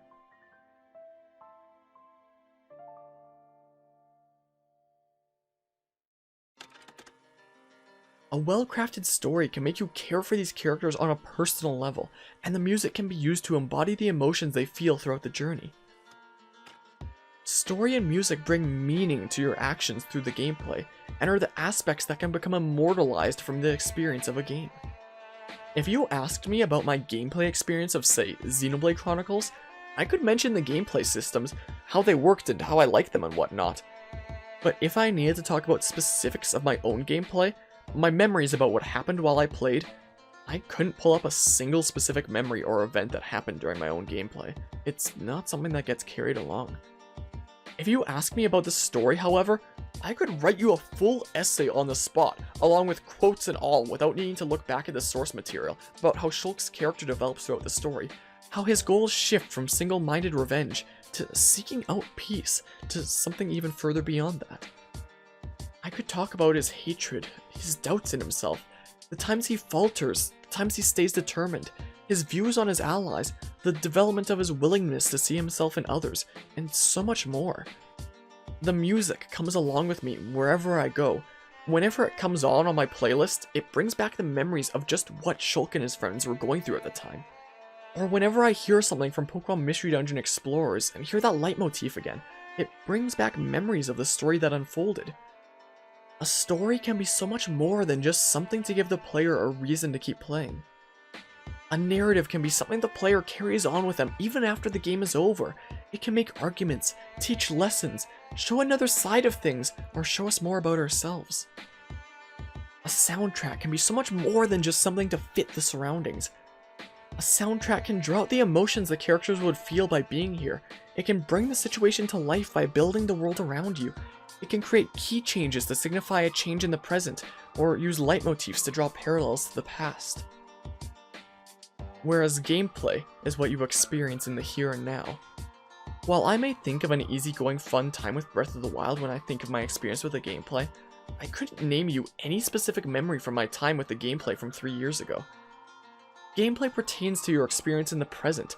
Story and music carry on into the future, and have the potential to immortalize your experience. This is why I hold story and music in the highest esteem, while gameplay doesn't hold as important of a place.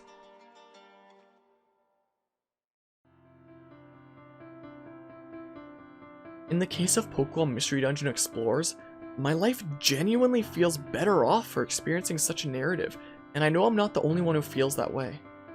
My video discussion on the history and importance of the Pokemon Mystery Dungeon series had incredible reception, along with many of who shared their own experience with the series in the comments, shedding light on how the games have been responsible for feats of teaching friendship and compassion, to inspiring careers in writing, to even making steps towards overcoming depression. Whether it's playing Breath of the Wild, Xenoblade Chronicles, Pokemon Mystery Dungeon, or anything else, years down the line, my experience with the gameplay won't be what I remember, but story and music will be. This is why I define masterpieces as titles with masterful story and music, without the need for compelling gameplay, because story and music is the means by which the game will carry on with me into the future. If it has great gameplay as well, then that's fantastic, but not needed. 2 of my top 5 favorite games have gameplay I don't even like. I feel like too many judge a game too much on the gameplay over the other aspects of story and music, especially a lot of those who have one of their main jobs being creating reviews, being influencers within the gaming industry. I feel like I consistently see games that focus on story and music get thrown under the bus, while those with the best gameplay are lifted up and praised as the greatest of the industry. Maybe my standards are just different.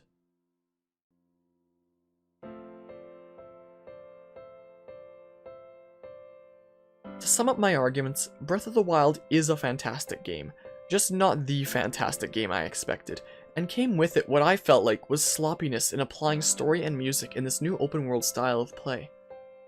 While it may be the most disappointed I have ever been with a game, I can still acknowledge what it does right, and how despite its flaws, it is an excellent starting point in paving the way forward for new game design practices within the industry.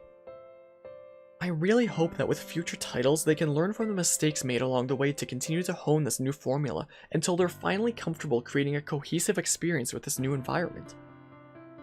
I just worry that with how much Breath of the Wild is praised as a masterpiece without the willingness to call out its flaws, that nothing would be learned. Why change anything if all the criticisms are drowned out by countless praise of masterpiece?